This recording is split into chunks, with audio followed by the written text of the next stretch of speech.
Oh, unlisted. No, public. Boom shakalaka. Hello, we should be live. Oh my What's god. going on? What's going Hello. on? Yeah. Sorry, I began the stream muted. I had an angry puppy. That is It's okay, Joe. a-okay. PCP arc. So much PCP. We're gonna need some to get through this movie, I think. Yeah. I mean, I rewatched it yesterday, and then I finished my notes today because I just could not be arsed to write anything down about this movie last night. I was like, what the fuck, dudes? Yeah, it's highly mid, I think. It's so fucking brain just- dead. There's nothing to it that's really all that compelling. It's a Terminator flavored action movie. You can kind of also feel that this was made in the era of the Transformers movies, like vibe. Yes. Oh, good Yes. point. That is a good point. Oh, It's yes. interesting watching it like 20 years later, and it's like, oh, this might have been like sort of a vibe of action sci-fi films at the time in a way that I didn't really see back then, I think. Power Yeah, up they your just go, like, balls off and the lock wall. 'em and then scream, "Fuck it, we ball." You can do that. That is not only allowed, that is encouraged. I think though, like, unless you guys want to do any intro, because I guess I've got some non-Terminator stuff to talk about. Oh no, go right ahead. So the question that I'm really curious about is, where do you guys stack this up personally, not objectively, but personally, against Terminator 3, the one that we covered on the last Terminator episode? I think I'd rather watch this one because there's lots of action you can just watch and it looks kind of nice because it's not all CGI goop or something. Possibly, I don't know.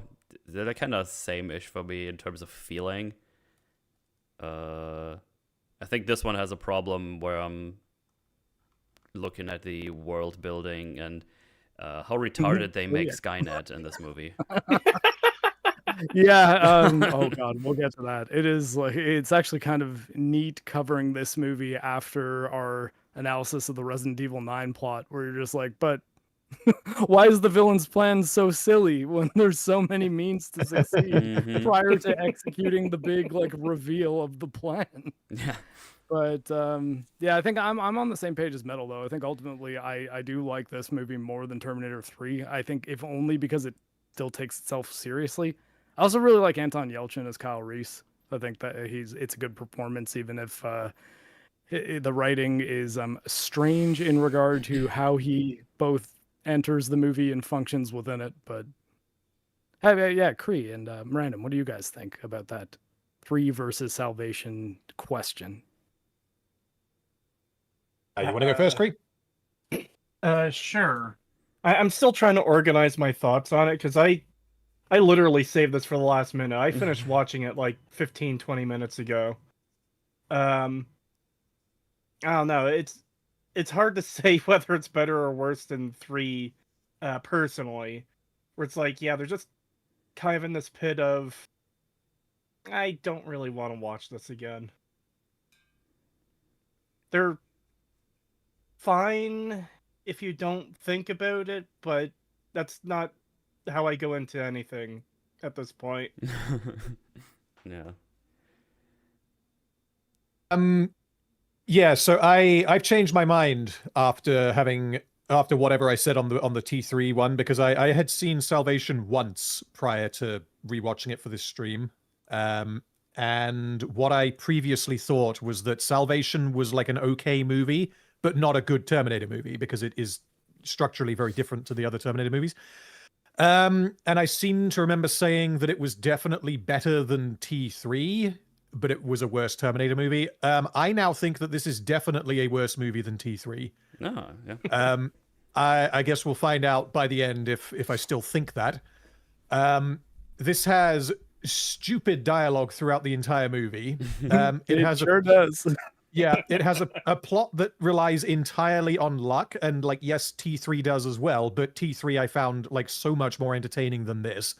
As Metal said, Skynet is fucking insane in this, in, I guess, both senses of the word. It acts like a person who is unable to think properly. And it also does things to just kind of make the plot happen. It's just absolutely ridiculous. Conceptually, like the future war setting, I think is a good idea if they're going to follow the continuity of T3, because the war happens. So it makes sense to give, like a change of scenery. You're going to do future war stuff instead of being like, by the way, there was a fourth Terminator that came back and tried to kill people. So I'm glad that they didn't do that. I just don't really like what they did do with the future war. Mm-hmm. This movie takes itself way more seriously than T3, which, if it was good, then that would be a positive, I think. But it ends up feeling like it is a dumb fucking movie trying to be serious, whereas T3 leans into its goofiness. And I completely get why people don't like T3 because of how goofy it is, because you're comparing it to 1 and 2, which, of course, is reasonable. But if we're directly comparing the two, I think that T3 is a better movie than Salvation. But yeah, we're gonna have to see if my mind gets changed on that. Well, I feel like through discussion, this movie will not improve. No. Yeah. It was. Like, I think I can at least say that much. I think for me, it's more I hated all the winking at the camera in Terminator 3. And I like that this didn't do that except for one line that John Connor delivers when like, "What should I tell your men?" And he's like, "Tell them I'll be back." And I'm like, okay. Well, Kyle also says, "Come with me if you want to live." So. See, that's the thing that Kyle says. I'm okay with that. Well, also in that case, in that scene, he is literally saying to this person, "You need to come with me or you're going to die." Like what he's communicating makes sense. Obviously, the words he uses are those words because it's a line from the movie, but that I think is more justifiable than "I'll be back" because they just added that in because it's a Terminator line. The shot focuses on it. It's like, here's where the line's gonna happen. Whereas I think Kyle's "Come with me if you want to live," like in Terminator, like the original Terminator, it is Kyle saying it to Sarah in a very basically an identical context.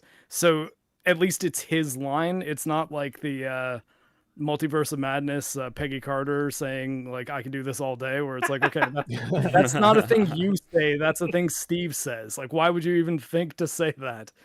Whereas at least like the Kyle saying "Come with me if you want to live," I was okay with that because I'm like, okay, that Kyle, that might just be a thing that he says, and I guess we can infer that Kyle sometimes has like a line that he either hears or says and uses it, and in later in the movie, it's one where the context is not ideal. It's like, oh, dude, that's not the thing you want to say in this moment. But yeah, I was okay with that wink at the camera because it was organic, or felt organic at least enough to me. The "I'll be back" one was the only one where it was like, okay, we're doing the say the line, but I thought Terminator 3 was just like that was constant and it was annoying to me. Yes. Yeah. Indeed. Fair enough.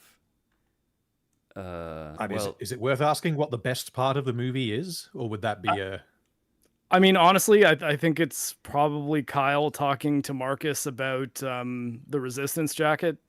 Like, I think that's probably my favorite part of the movie when he's like, "Well, I think that part is stupid." Oh, really? I mean, honestly, like that was the only part where I thought, like, okay, there's some character, and like it shows that Kyle's got like. If he's got, it shows that he has the kind of conviction that he would volunteer to go back in time, and you also kind of got to wonder. I mean, does Kyle know that he's going to be John's father, or is like, did we discuss that during the Terminator episode? We definitely did. We did discuss it because I was wondering if, half jokingly, if John had knowingly sent Kyle back to impregnate his mother. Like, my mom. Yeah, and I think that this movie kind of, because at the end of T1, Sarah Connor records like the tapes and kind of explains things to future John. So that is something that exists in Terminator 1. In this movie, we see John actually listening to those tapes, which means that he does know that Kyle Reese is his father, which means when he finds Kyle Reese in this movie, he knows, I have to send that man back in time to become my father. So this movie does make it explicit that he did send him back to bang his mum, essentially. well, explicit that John knows. I'm more curious as to Yes. whether or not Kyle knew. You know, because like I Yeah. think that is the thing that it's one of those things that even if I were John in the future about to send Kyle back in time, I would be like, wait, if I tell him, is that going to disrupt how things go? Because I've got to be really Yeah. careful. This is one aspect of the past that I really don't want to change because it's like, you know, it's the inciting incident of my existence. But yeah, I don't know. I just thought the little Kyle character moments were probably my favorite part of the movie. I really wish that this movie like had no hybrid Terminator Sam Worthington person and was just Kyle and John meeting for the first time in the context of a situation where maybe John had to end up saving Kyle, or Kyle, I don't know, I don't even know if I like Kyle having like a little kid that's with him that he's got to protect. I think that was sort of unnecessary. We'll get That there. was completely unnecessary. We'll get Yeah. there. We'll get there. Yeah, fair enough.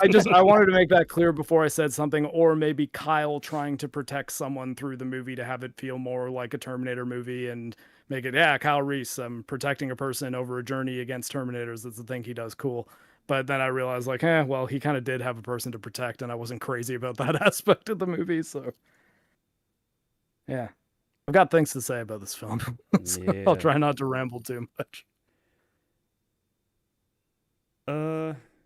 Well, I guess we can just jump straight into it. Yeah. We got the intro sequence, which is in 2003, where things happen. We get introduced to our co-protagonist, main protagonist, Marcus.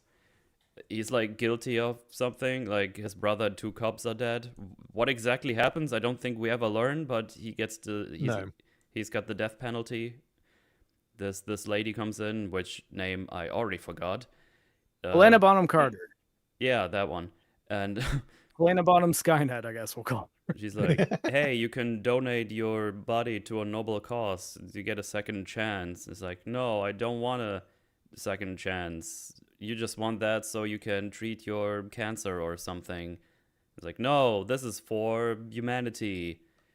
Oh, okay, let's do that, but I ask something in return. Oh, what is it? A kiss. And then he gives a kiss, and he says, oh, so this is what death tastes like, which is incredibly fucking cringe, and I hate it so fucking much.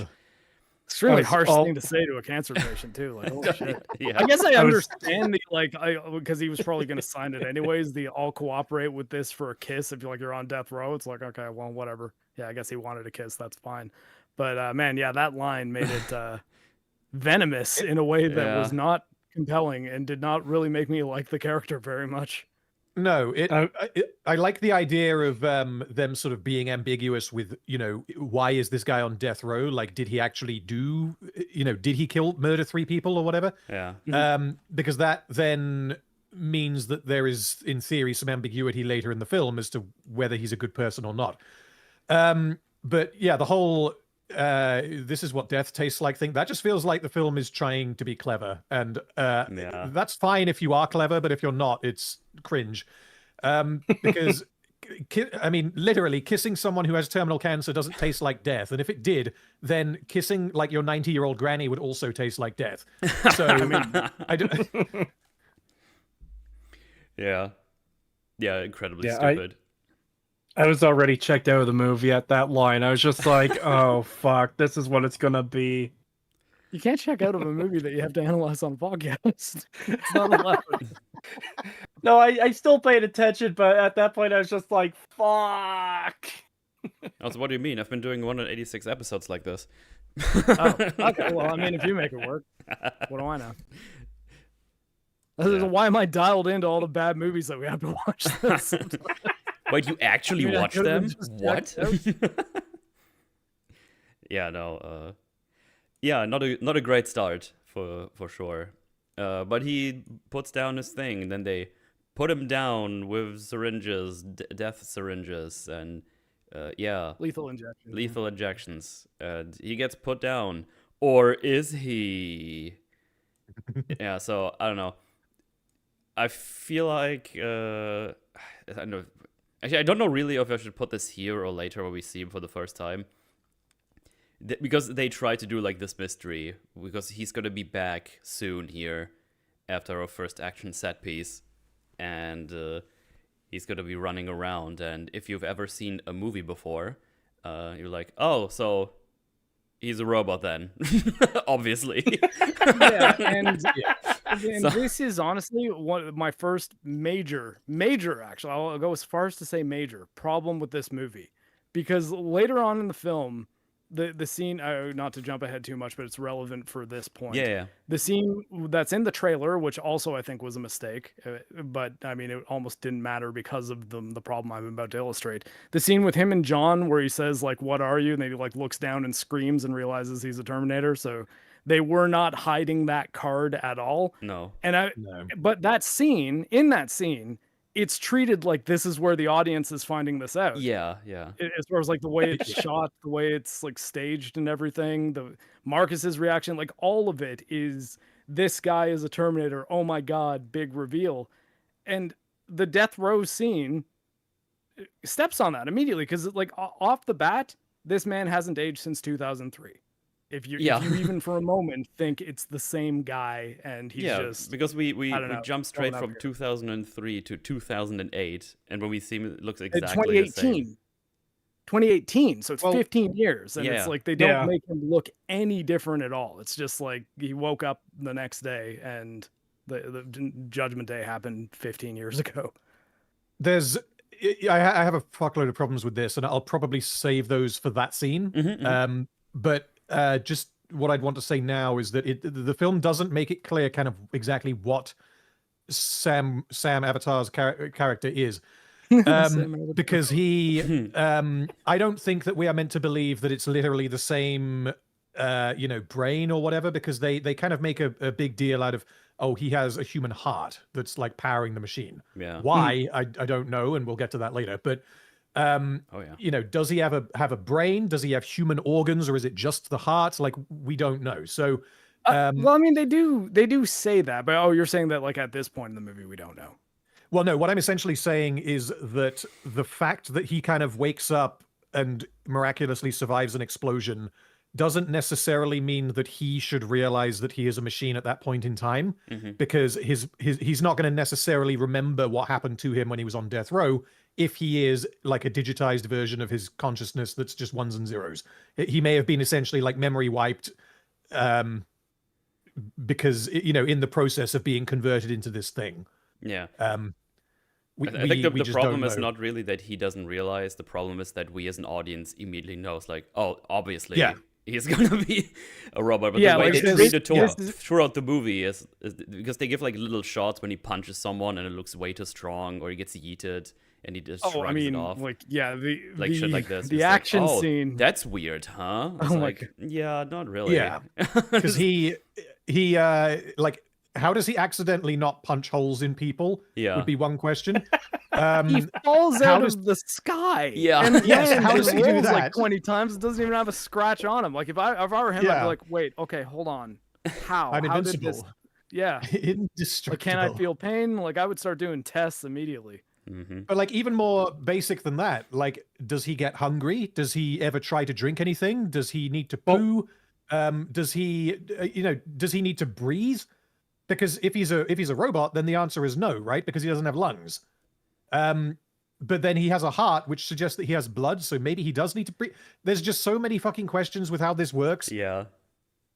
Yes, I guess like I don't want to sound like I'm defending this movie because I don't think this aspect of it is shit. But like I mean, they like later on in the movie they do say that like the human parts of him are the brain and the heart. So I guess we can assume that every other part of him is the type of living tissue that we traditionally see on Terminators, and all of it is powered by artificial organs, with the exception of the heart.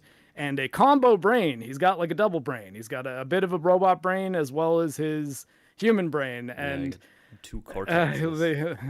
the robot brain is dealt with at one point, but we'll get to that. But I guess Also stupid. like I think that the only time they really indicate that his bodily functions aren't really the same is when oh shit, what's her name? Blair asks if he's cold, and he's like, no, not really. And then she like snuggles up to him at the fire.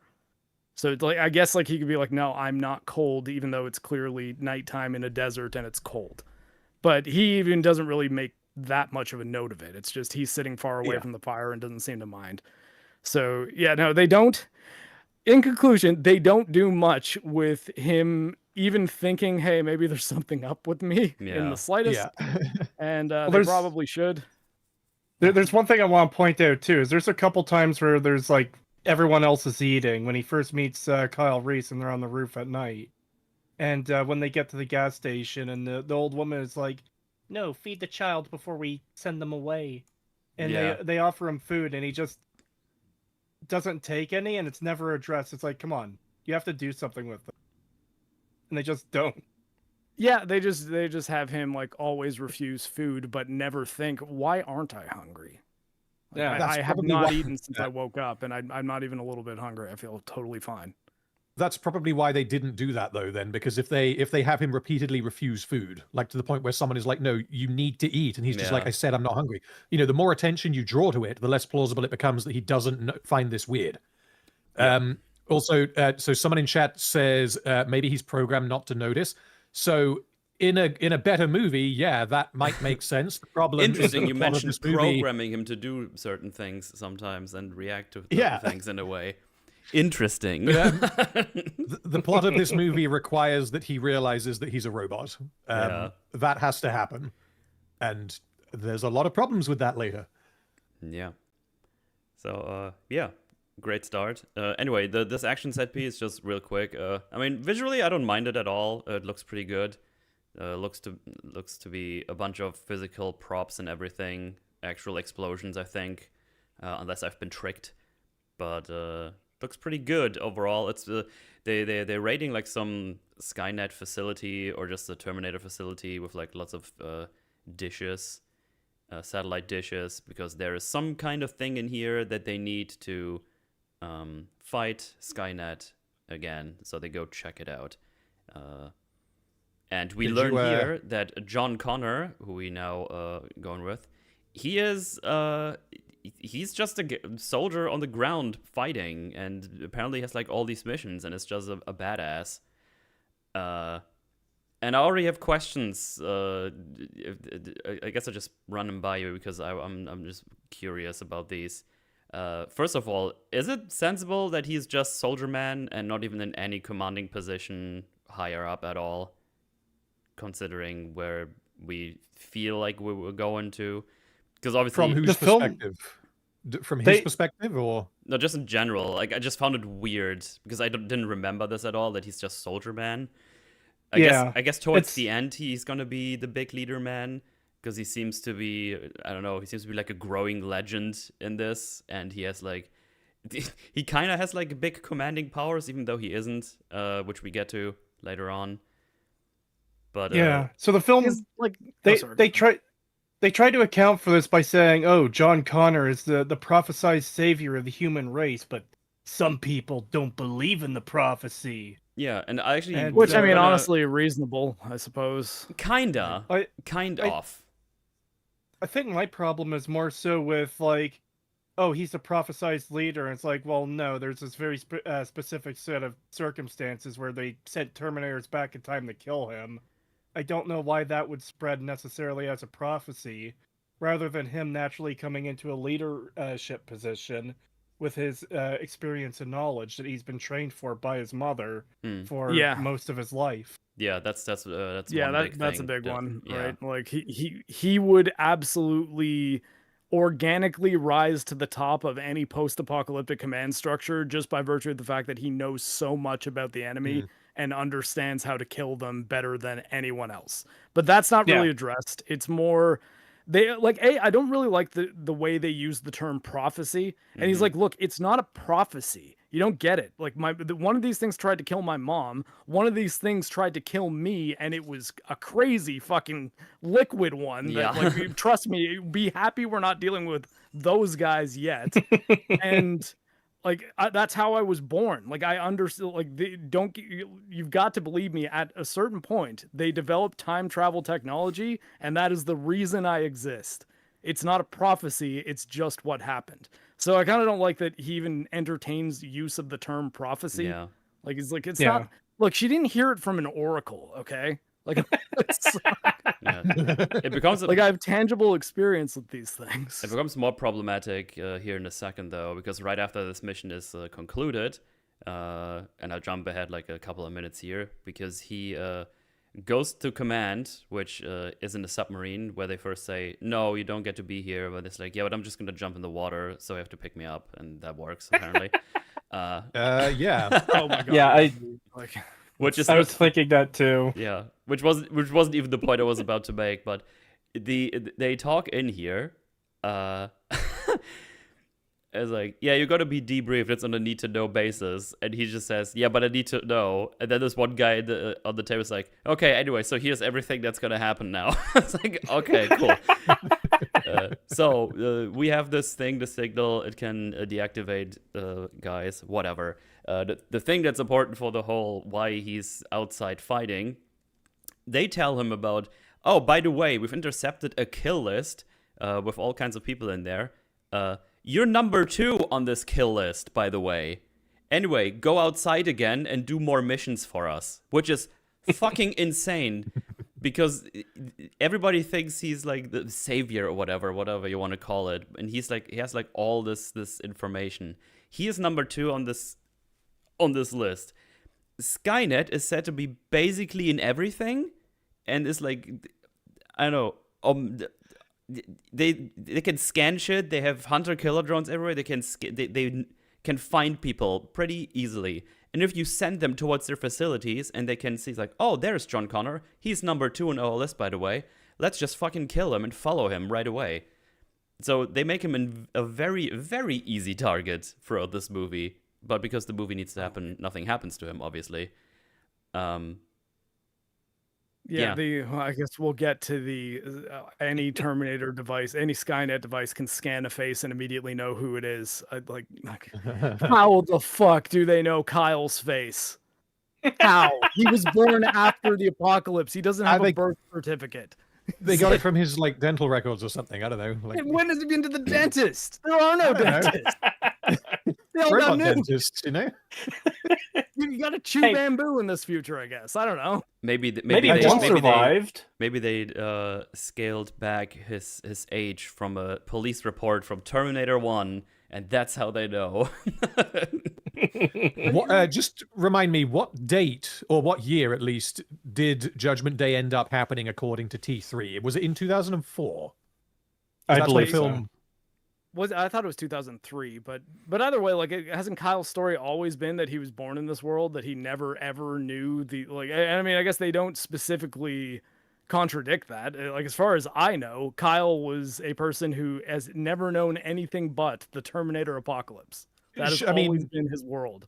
So how does Skynet have any records on this kid?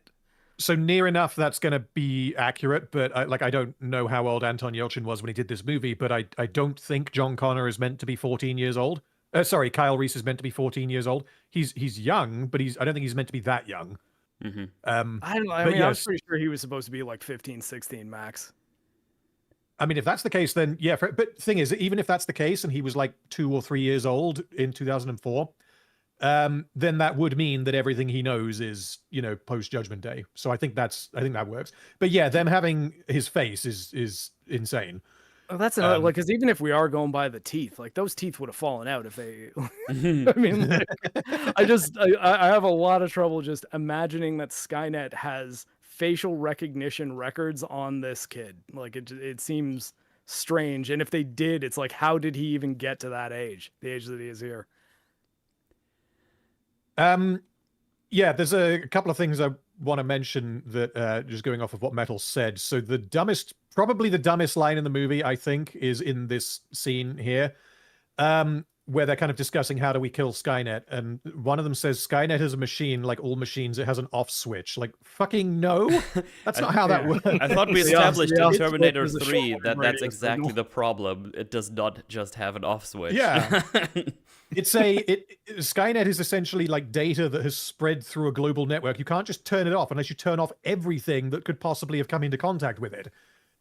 which means, no computers, no electronics, and you have to physically destroy every hard drive to prevent backups. Yeah. You can't, theoretically, how would you kill something like Skynet? Like, a way that I was thinking of would be some kind of like a botched update. So, if you messed around with its source code or whatever, then you could theoretically make it corrupt itself or something.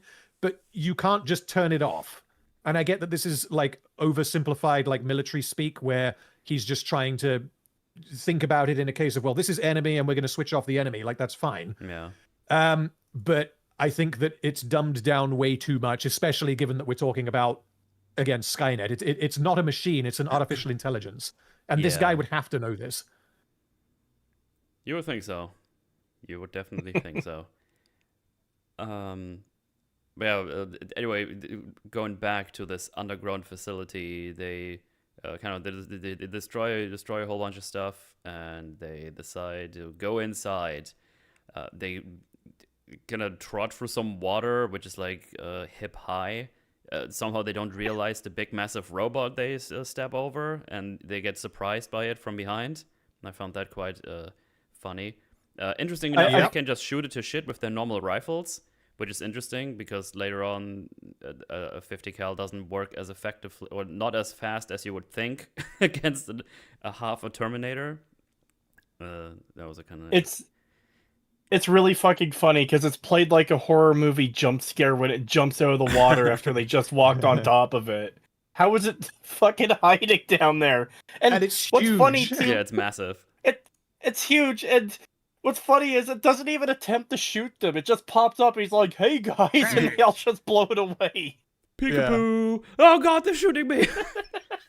This whole sequence is just really dumb, and the fact that it's at the beginning of the movie really does just set the tone, because you've got the way that this goes, like the opening scene is that you've got there's the evil underground base that they're trying to get into, and you've got defenses on the surface that they have to overcome. So the first thing that we see is like a plane flies over and fires a missile into one of the like automated turrets. And then the camera pans to the left and we see that the helicopters are landing now and dropping people out of them, which means they didn't take out the turrets before bringing the helicopters in. They did them at the same time. So they were really confident in their abilities, okay? I guess so, but we don't even see, because the missile hits the turret and then the turret continues shooting the plane as it flies away, which means they didn't even destroy the turrets at the same time. They just didn't destroy the turrets. And then, like, right after that happens, the soldiers all, like, jump out of the helicopter and they explain to each other what the mission is when they're already on the mission. Yeah. Like, a hey guys, classic. we're here to steal the computer. Remember, we got to make sure that we do it. Like, what the fuck are you doing? Like, they know that they're in a movie. Briefing again, I guess. Like, yeah. Ugh. Yeah. As you know, this is why we're here. So yeah, they shoot that fucking thing to bits, just keep going, and they find a whole bunch of humans down here, which later on they just fly away, which is just really funny. They find a computer, also, they download the thing, send it over to command, and then the commanding officer is like, Connor, go up because the plot needs you to survive this. So go tell the other ones they need to answer by radio. He's not Even like if they're concerned dead. about the radio being silent. He's just like, those rascals up there, they're not answering my radio calls during this active mission in a firefight. the words are, go give them a they good need chewing to out up there, answer- Connor. They need to answer the radio even if they're dead, is what he says. Yeah. Which, I mean, I like. Oh, I sir, guess do you think that they might be maybe- dead? It's like, no, I was just joking. And then he'd go up and it's like, oh, wait, no, they're actually dead. Yeah, I'd be like, wait, hold on. If they're not answering the radio, isn't there a chance they might be dead and that we should be super concerned? Yeah. Like, are these the guys that you have up there? Are they just known for kind of being chip pumps, like just fucking around and not answering comms? But I mean, maybe it was the automated turrets just turned around and were like, wait, are you still there? And they just shot them. Yeah. Oh, they also see like I don't know, like a blueprint or schematics for a T-800. Ugh. And it's one of those things where someone's scrolling through file names ultra fast. Yeah. And John, in his Hold on, peripheral hold on. vision, is like, wait a second. Scroll back. Scroll It's like, wait, back. hold on. You just like you caught that the words T800 were on that fast scrolling text? How? Hell yeah. Yeah, he goes back up, he sees everybody is dead. Transport ship starts flying away, and he's like, they're getting away. I'm in pursuit. And he just starts the helicopter and goes away. Oh, by the way, Terry Crews cameo as a corpse there. Really quick. Really? Yeah, I noticed that. I was like, wait, is that Terry Crews? Like, Yeah. is he supposed to have a bigger role? There is one thing though that we missed down there. It's you very clearly see Sam Worthington with his eyes open, and I guess everybody assumes that he's a corpse. With no decay, no obvious wounds, and John being there, knowing that there are Terminators in production at some point that look explicitly human. Mm-hmm. Wouldn't you not be like, hold on, is this guy dead? Like, would his body be warm? Like, could you check? Like, they just seem to be like, oh, there's a bunch of dead people in here. Cool. Yeah. Like, I don't know, man. Like, seems like you probably could have learned more from that pristine dude with a nice haircut that like doesn't seem like he's been living in the apocalypse. And I don't know. Can we check if he's liquid by any chance? I don't know. I'm just Yeah, poke him, see if he goes all gooey. yeah. Someone throw some liquid nitrogen on him, see what happens. Yeah. So he. Oh, go ahead. What was that? No, you go ahead, because I think you're going where I was about to go. Oh, okay. Yeah. So they send Connor up to survive the plot. And he's like, "Oh no, the transport is getting away. There's people on there." So he just gets into the helicopter and is in pursuit. He doesn't wait for any backup or whatever because So I'm not really sure what something Yeah, go ahead. I need to mention this because it's so funny. He points to the carrier and he's talking to the dead guy in the helicopter as if he's alive. It's like, Oh, you know everyone up here is dead. What the fuck are you doing? Because he bumps the body and the body falls out. He's like, what the fuck? And he... Well, I don't know. This guy was still sitting up. He wasn't lying down, so I thought he might be alive, I guess. So yeah, we've learned in this scene that John Connor is not good at identifying corpses. Yeah. There's a human aboard. Get that thing. He just falls over. Yeah. It's like, oh well, guess I'll fly myself. Just yeah. I mean, I don't really know what his plan is because I don't think this is this helicopter armed with like front guns or anything, or is this a transport? I'm just trying to see here in the footage. No, I think that's just a just a 50 cal on the side. Yeah, it's just a transport. I'm pretty sure. Yeah. Which I mean, it's like there's maybe that's the a rocket pod. Is that a rocket pod? I don't know. Whatever. Even still, it's like, buddy, what are you doing against that Skynet aircraft? Like in a helicopter alone, when you know you're the future of humanity. Like, you could say, oh man, okay, they're capturing people. Maybe we should think about that and like bring the intel back. But taking off in a helicopter alone against the thing that later on we find is very well protected. Yeah. Those things are not defenseless. It's not just a transport. It is like a warship that has capture capabilities. But they needed that helicopter crash that John's totally unscathed afterwards for. Yeah, it should be mentioned, the plot armor in this movie is absolutely bonkers for everybody that needs to survive. Yes. It's actually crazy.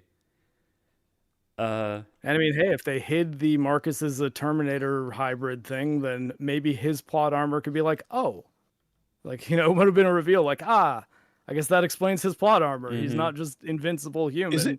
There's a reason. Well, I know I'm jumping forward to, I believe this happens is it Genesis is where like they reveal that John Connor was a Terminator? I've yet to rewatch that one, but yes. Yeah, there we go. So, I mean, maybe that's the explanation here is that he's a robot man the whole time. Oh my god. Oh god. Oh no. He was a Skrull. Oh god, no. There's been millions of Skrulls. There's no humans like anymore. In Genesis, though, like, I mean, again, I saw it once and I never wanted to watch it again, but I know I'm going to have to because of this show. Like, isn't he like a nanomachine Terminator? Can he do like some weird, like, so like maybe they haven't God, I done forgot that all about yet. this. Jesus Christ. I had forgotten about it until just now, but god fucking damn it. That is going to be like an 8-hour forge metal. You have to be prepared. I'm going to take the next day off and just take shots. God, it's gonna be so bad. It'd be a 30-second forge. You could be like, Genesis was shit. Don't watch it. Bye, everybody. First YouTube short forge. Anyway, he crashes immediately because the whole facility just blows up immediately. Really lucky that they sent John Connor back up, because I don't think they knew he was down there. So he could have been killed here. That would be number 2 of their kill list donezo. But yeah, lucky for well, I mean them in terms of the resistance, right? Because for Skynet it would have been whatever, but yeah. He gets ninja attacked by the torso of a leftover Terminator. Not really sure where he crawled from, because when John crawls out of the helicopter, I didn't see it anywhere, but whatever. Mm-hmm. It was hiding in a little foxhole. Ah, see, I knew it. It's like a trapdoor spider, but it's a Terminator store. It's a Terminator trapdoor. Yeah, like, did he walk by it at all at any point? Because I mean, he would have. If he did, then fuck me. He's an idiot. He knows what these things See, are. the thing is, I have the But footage on screen right now. And because they seem to be killing them so easily, I guess it's reasonable for him to assume that one's just dead. So here's the view from straight out of the helicopter. He crawled one thing out of the helicopter, and he's just going in a straight line here. So it must be to the right or the left of him where we can't see it. So yeah, I don't know. Yeah, I don't know where it came from. If it's on the ground, then I think that he's dumb for going anywhere near it. Even if, like you say, it would be like going near a corpse in a zombie movie. Like, yeah. you can be relatively sure that it might be dead, but you can't be sure. So you don't go anywhere near it. Well, they also make sure to show they double tap them when they land, because they land on a Terminator with a helicopter and trap it down on the bottom. And I think that was not the director thinking about the logic of dealing with these things. It was just, all right, now hero shot, point blank shot to the head with your foot on it. This is John Connor, everybody, and this time he's Batman. Yeah. Oh yeah, the Batman voice. Well, he fights that thing. He somehow manages to hold off the arm of that Terminator with his foot, which I don't think, even if it would be a T-600, should be possible, because those things are probably still super strong and heavy. But whatever. He puts a whole. I guess, I mean, brace. You could lift a lot of weight on a leg press. It's still a little rough, but I guess the one thing I was happy is that there's not a lot of Terminators punching people in the face and having nothing happen to them. Does happen a bit, but. Yeah, I don't know. I could maybe buy him holding the leg or holding the arm with his leg, considering he was braced on the ground. Well, the thing is, with the same arm, he throws him against the helicopter quite a bit. So. And and the level of injury from people getting thrown by things in this movie is also wild. You could apply his fucking press strength for that when he's trying to punch down on him. If you can throw him that way, he could probably put a lot of weight down as well. But I don't know. It's one of the lower issues with this movie. So theoretically, whether or not he would be able to, hold the robot back using his legs, like, I think that's secondary, because he gets jump scared by a Terminator and he isn't killed immediately. I think that's the problem. Because we see later in the movie, like, these things are able to and willing to just kill you. Which makes sense, because that's literally what they're designed to do. That's what we've seen for 3 movies now. Yeah, exactly. They're Terminators. That's literally their thing. But in this movie in particular, because in T3 we had it a little bit where when Arnie got mind controlled and he was just throwing John around a bunch instead of killing him, like, there was a bit of wiggle room there as to why he might do that, because he was mind controlled. Whereas in this, there is no justification, and it happens in at least 2 scenes that I can think of. And there just is no explanation for it. We need an action scene, so the Terminator is neutered, essentially. Yeah, that's something I wanted to talk about, is this movie has a real problem with the I'm going to throw them across the room to no effect thing. Mm-hmm. But I just watched the scene back on my own computer. It's really funny when he gets jump scared by the... Is he standing up there when he gets jump scared? Yeah, he's standing. Because the Terminator grabs him by the shoulder, and it's like fully up behind him, and it throws him, and then you see the Terminator doesn't have any legs. Yeah, I think they make him a little bit bigger on that first shot, because he looks over his shoulder, and then it cuts to the side shot, and he's like, I don't know, like torso height or something. Yeah, you're right. That's pretty funny. Yeah. Also, we have like inconsistencies with like how the weapons work. So he shoots like a full mag of his pistol into the guy's face, which is lower caliber than the rifle he uses in the beginning, right? But the way he ends him is by going into the helicopter, using the mounted, which I assume is a 50 cal, if I saw that right. And he needs like a lot of shots to the face to get through there, which I don't know. This should be like 2 shots max, and I think it's Donazo, especially when you pepper his face with that kind of caliber. Especially when the rifle gets through like 2 shots or something. I don't know. I was kind of thinking the opposite. I'm happy to be corrected here, but I felt like this was just again neutering the threat that the Terminators have, because he kills this thing by shooting his gun at it and saying "ah." Like, I mean, that's what he does. Which, and like the only other times prior to this movie that we've seen a Terminator get killed is the T-800, the T-1000, and the TX. Those are the only 3 times that's happened. Yeah. It took a fucking lot to kill all of them. Whereas here, it just takes a big gun. Like, I get that it's a big gun, but it is still just a gun. More so than that, I think their reasoning is that it's a T-600 and they're not made of as sturdy an alloy. Yeah, that's the only thing I would give it. That's the only wiggle room, yeah.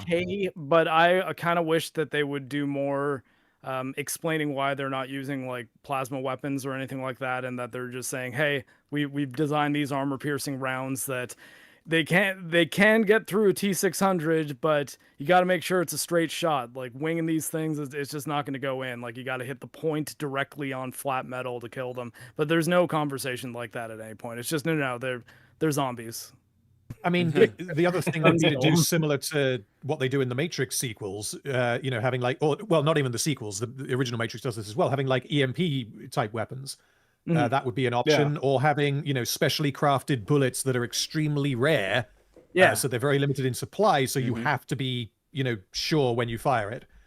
And I think that if I were to try to, and again, like I'm not defending this movie in this regard at all, because I think they didn't do enough work, but if I were to try to explain it based on that scene, you could maybe say that the rifles that they're carrying are using like special armor penetrating rounds, and the 50 cal, because it's a 50 cal, they're like, okay, it would be too expensive to make, or expensive as far as resources go. I guess there's no economy. It would be too difficult for us to make rounds for this in the quantity that we would need, but they're so powerful anyways that just shoot them a bunch if you need to. It's mostly for, I want to say suppressing fire, but would Terminators give a shit about being suppressed? Probably not. They shouldn't. Yeah. I don't know, but and again, that's not me defending it. That's saying what I would do if I were told, "Hey, this is the scene you've got to have, make it make sense," and I'd be like, "Okay, we need to have a scene where they explain this." It's the only way I think it will work. Yeah, but with this, the mission is completed, but he's the sole survivor of his team, and then this whole part happens. It's like, "Hey, we're going back home," and John says, "No, take me to command." And then the guy says, "No, command won't get you. You're not going to get any more info." And it's like, well, screw that. I'm just going to jump into the ocean and hope they'll pick me up. I say hope. He does say, tell them you need to pick up a guy. And that works out, apparently. Don't ask me how exactly any of this works. I guess they just came up again and just I have to assume the submarine surfaced, and they're not implying that John like swam up to the thing and they let him in the airlock like it's a fucking spaceship. I just couldn't help but think how anticlimactic it would be if John Connor is like, I'm going to see command, and he jumps in the ocean and just fucking dies. Drowns. Especially after everything from the first 3 movies. It's really fucking dumb. Like I get what they're trying to do, but it's just too stupid, because he's like, tell me if command is there. No, sir, I can't tell you that. Okay, well, I'm going anyway, bye. And then he jumps out of the thing into like certain death. It's the fucking ocean. He's going to die if he's wrong, and he's banking on the fact that there is a submarine there that is close enough to pick him up. There are so many ways that could have gone wrong. it's not just the ocean. It's the ocean in the middle of a horrible storm. Oh yeah, true. Yeah.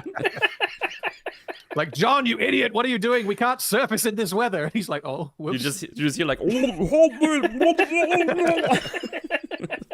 So the director of this film is a man who has a silly name. It's Mick G.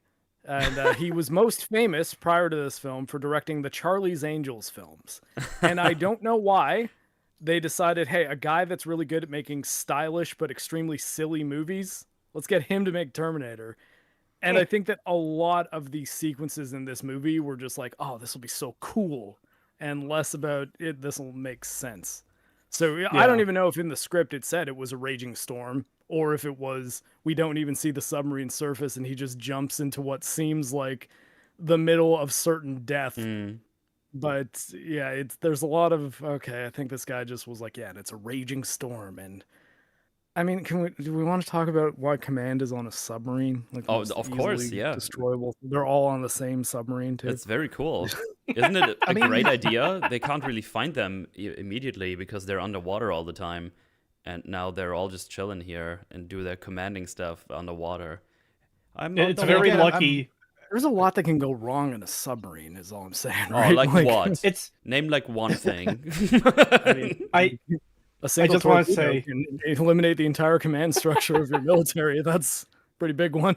Damn it. So, You got me. I'm sure you know more about this than me, Mark, so you can correct me. But to I'm me, not that Navy, so, even so, you probably know more than I do about. But to me, it seems like it makes sense. It seems like it makes a reasonable amount of sense because one, they're obviously hidden because they're underwater. They are able to constantly move, which means it's not a case of, oh no, they found our base, we're just dead. Because like we see in this film, especially with the face scanning shit, and with, literal like Terminators walking around. Like if a Terminator just sort of walks through the front door of their physical like base that was on land, they're all going to die. So I feel like them being in a submarine is probably the most sensible option. And I can see a bit of logic there, but my biggest problem is all of them in the same one. Because, and while I don't want to give away too much military tactics, even if we're on a patrol, just like an infantry situation where we are like walking to a mission objective, we don't stand close together. Because if we do, and someone steps on an IED, that kills 5 people instead of 1. So, like, the idea that you're putting all of your top command on one easily destroyable object just felt insane to me. I was like, why? That Why is would you do insane, that? for sure.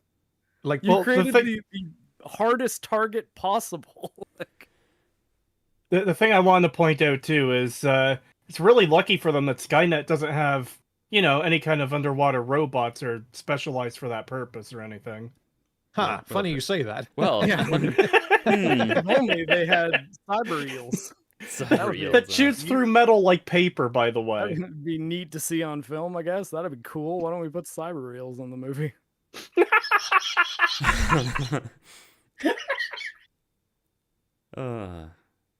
Yeah, they're just chilling here now. They put them in there. They have a little talk. By the way, very spacious room they have here in the submarine. I've seen like footage from actual submarines and documentaries. I've never seen one this spacious with a big table before. Maybe those exist, but that's the first time I've seen it ever. Have you ever It's seen a luxury model. DSV? Sorry? Have you ever seen the show Sequest DSV? No. Oh, okay. It's underwater Star Trek. Oh, like the okay. mid-90s. I'm saying the footage of real submarines I've seen, it's all very, very cramped, even in the command center. Like there's like shit everywhere. It just seems funny. Like I have it on screen right now. This looks like a room in a base somewhere, Like look at this. There's so much space. They have a big long table in here, a little laptop. It's just, I don't know. It doesn't really scream submarine to me, except like maybe the tubes and shit up there. But I don't know. It just seems so spacious. Yeah, this could just as easily be, just looking at it, a base on land, like just underground. Yeah.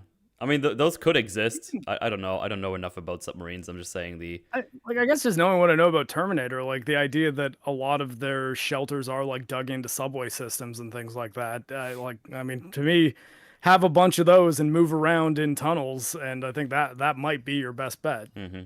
But I think it's just the problem with Skynet being what they are, especially in the context of modern technology and what we know about how effective it is, effective machines are at like doing a task if it's all they need to do.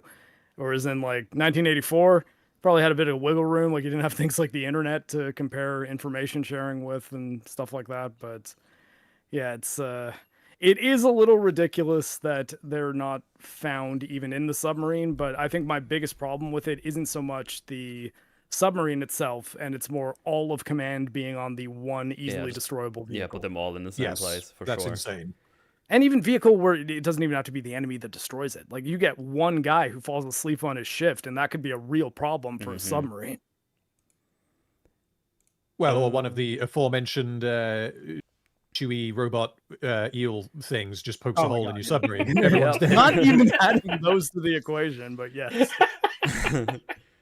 Oh my god, there's something stuck in the periscope. Whoopsie. Guess they're freshwater eels. They can't be in the sea. Anyway, they ask him why he's here. It's like, well, I want to know what we got down here. Well, we'll be briefed when you get back. Like, no, you'll be debriefed on a need-to-know basis.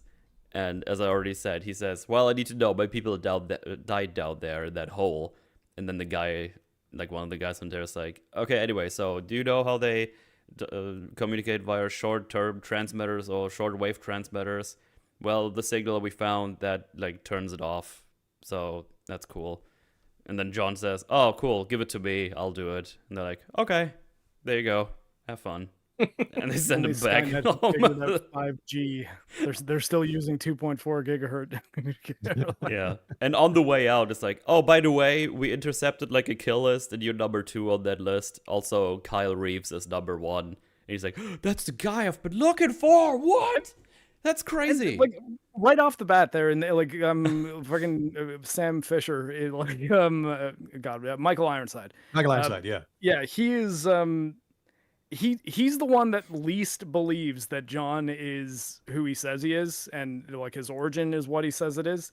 And I find it hard to believe that the name Kyle Reese was never used amongst the command, just to say, hey, if you have a guy enlist with this name, please send him to me. Like, I'll teach him everything I know. I'll take him under my wing. He's part of my mom's story, and he's extremely important. The idea that the name Kyle Reese, and especially it being at the top of Skynet's kill list, raised no questions for Rashek is crazy to me. Like, I'm just like, well, why would he not be like, oh yeah, by the way, you know how I don't believe you about the future? That guy you said was your father is number 1 on the kill list, so maybe we should talk. Oh, by the way, I just saw it on. I didn't even write it down correctly. It's kind of even worse. They weren't even about to tell him about the kill list. They tell him, hey, here's this thing, test it out. In 4 days, we'll do the offensive. And then he asks, oh, why 4 days? And it's like, oh, yeah, we just have the kill list where you're number 2 on it. It's like, oh, maybe that's like info you should have given him, like, in general. So he could possibly, like, act upon this. But, I mean, he doesn't really act differently, I think. So, also, it's Kyle Reese, not Reeves. I don't know why I say Reeves all the time. I say Reese. It's my favorite candy. Reeves peanut butter cups. Do you have those in Germany? Reeves's Pieces, yeah. Oh, okay. Reeves's Pieces. Christopher Reeves. Yeah. Superman. But yeah. Also, yes, we do have those. Yeah, that's that. He goes back home, and we I don't know. He just talks to the people, and the one guy from John Wick 2. Who is very big mad about his boss being rapper dead. Common? Famous rapper Common, you mean? Wait, he's a rapper? Yeah. I didn't even Oh, you didn't know that? No. Honestly, I don't think he's a bad actor. I think he's all right. Oh, I'm not saying... I just remember him from John Wick 2, and I, as everybody knows, I really love John Wick 2. It's the best John Wick, by far. It causes no problems. No, not a single problem with that movie. God, maybe one day I'll return to that. It's like, hey, where's my brother? It's like, oh, he didn't make it. So I guess his brother was Terry Crews, which I don't know, it's just funny. So I don't know. Or wasn't there another black guy in the bottom that like saw the T800 with it, and when he sees it, he's like, oh, the T800, it's just like you said it was. Oh, okay. Yeah, maybe. So like I'm assuming that because he's the one that has dialogue with John Connor. That's and, actually more sensible to now. him, but that's probably it. But they don't really go into it. It's just No. killed him. See, in my head, Ken was way funnier that his brother was Terry Crews, because Terry Crews is funny. That's My brother died is also his only character trait. that is his only character trait. Yeah. Guides every action he takes. Yeah. He hugs his wife. John hugs his wife. From as they said in T3. I forgot her name as well. I just care so Bryce little. Dallas Howard. Yeah, I care so little about Or Terminator Kate. 3. Kate. Yeah, her name is Kate, and Brewster. I didn't actually connect the dots when I was watching it until I looked it up on IMDb. I Same. didn't realize that was the same character because I completely forgot that Yeah. that Kate Brewster was meant to marry him. Yeah, me too. Really? And obviously the No, actress changes, so I just, for some reason, I just assumed this was his girlfriend, and I completely forgot. It doesn't. that The thing is, Catherine it doesn't Brewster existed. fucking matter in this movie anyway. Yeah, she doesn't So, do anything. Yeah, it's just like, hey, hello, John, my husband. If you remember, that's a thing. Have a little hug. She's also pregnant, and I looked up. Apparently, that was because Bryce Dallas Howard had recently given birth, so she was pregnant shortly before filming. So I guess they made her pregnant in the movie just to hide recovering mom belly, Fair or enough. contextualize, I guess, more so than hide. Yeah. We quickly cut to Marcus, who's just wandering through the desert and follows a street. That's it. That's the scene. Back to John Connor. He's listening to some tapes from his mom. It's like, you could affect your decisions if I tell you that you know he's your father, blah, blah, blah. Concepts that could be interesting if we would give a shit in this movie about that. Yep. They like, because Kyle is a character in this movie, as we're about to see, this should be raising a bunch of questions about like determinism that the film isn't really interested in. Nope. So is Kyle invincible? What happens if he dies? Because the machines seem to think, well, no, that's actually not the case. So the movie implies that the machines know about Kyle and that he's like a high priority target. Yeah. That is not the case at all. Because they aren't trying to kill him. They don't know who he is. Yeah, they make a that... point later when they see them finally, when he's already in line in the camp. That's it. Yeah, and essentially, like, most of what happens during the Kyle side of this movie is it's a bunch of chase sequences where the robots are chasing him and trying to grab him. And because we kind of front load that with this scene here where it's like Kyle is on a kill list, the movie is implying that the robots are trying to kill him.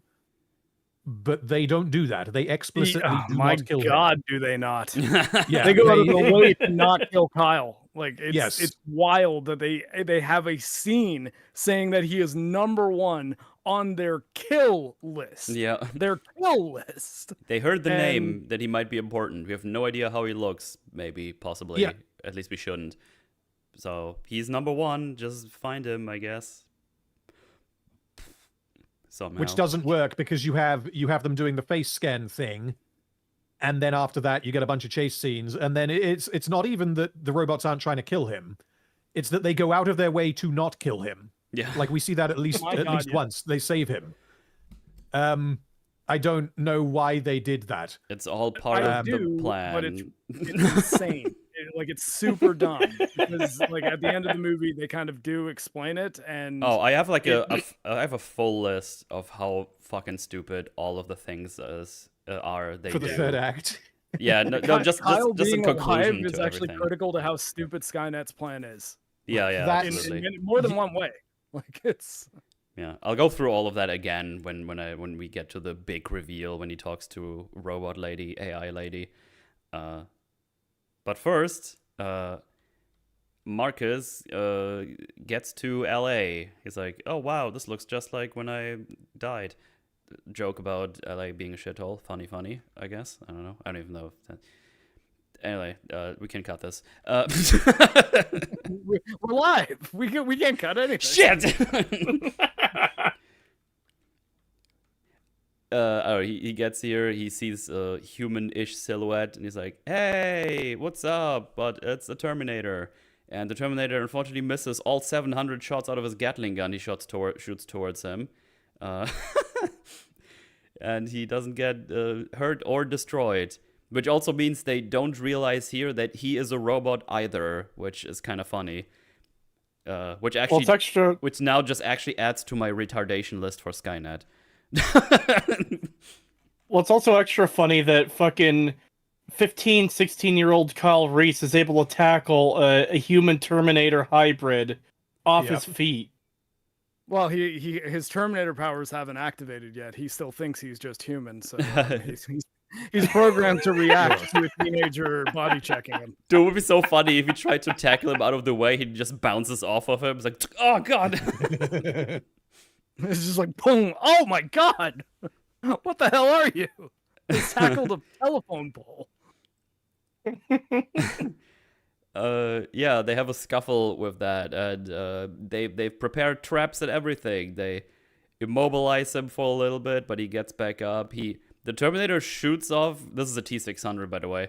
He shoots off his leg instead of the rope, which was definitely a choice by that machine. Well, no, they don't need legs. We saw this earlier. I was like, okay, one-legged cyborgs are the enemy. I get it. Yeah, for sure. Loud and clear.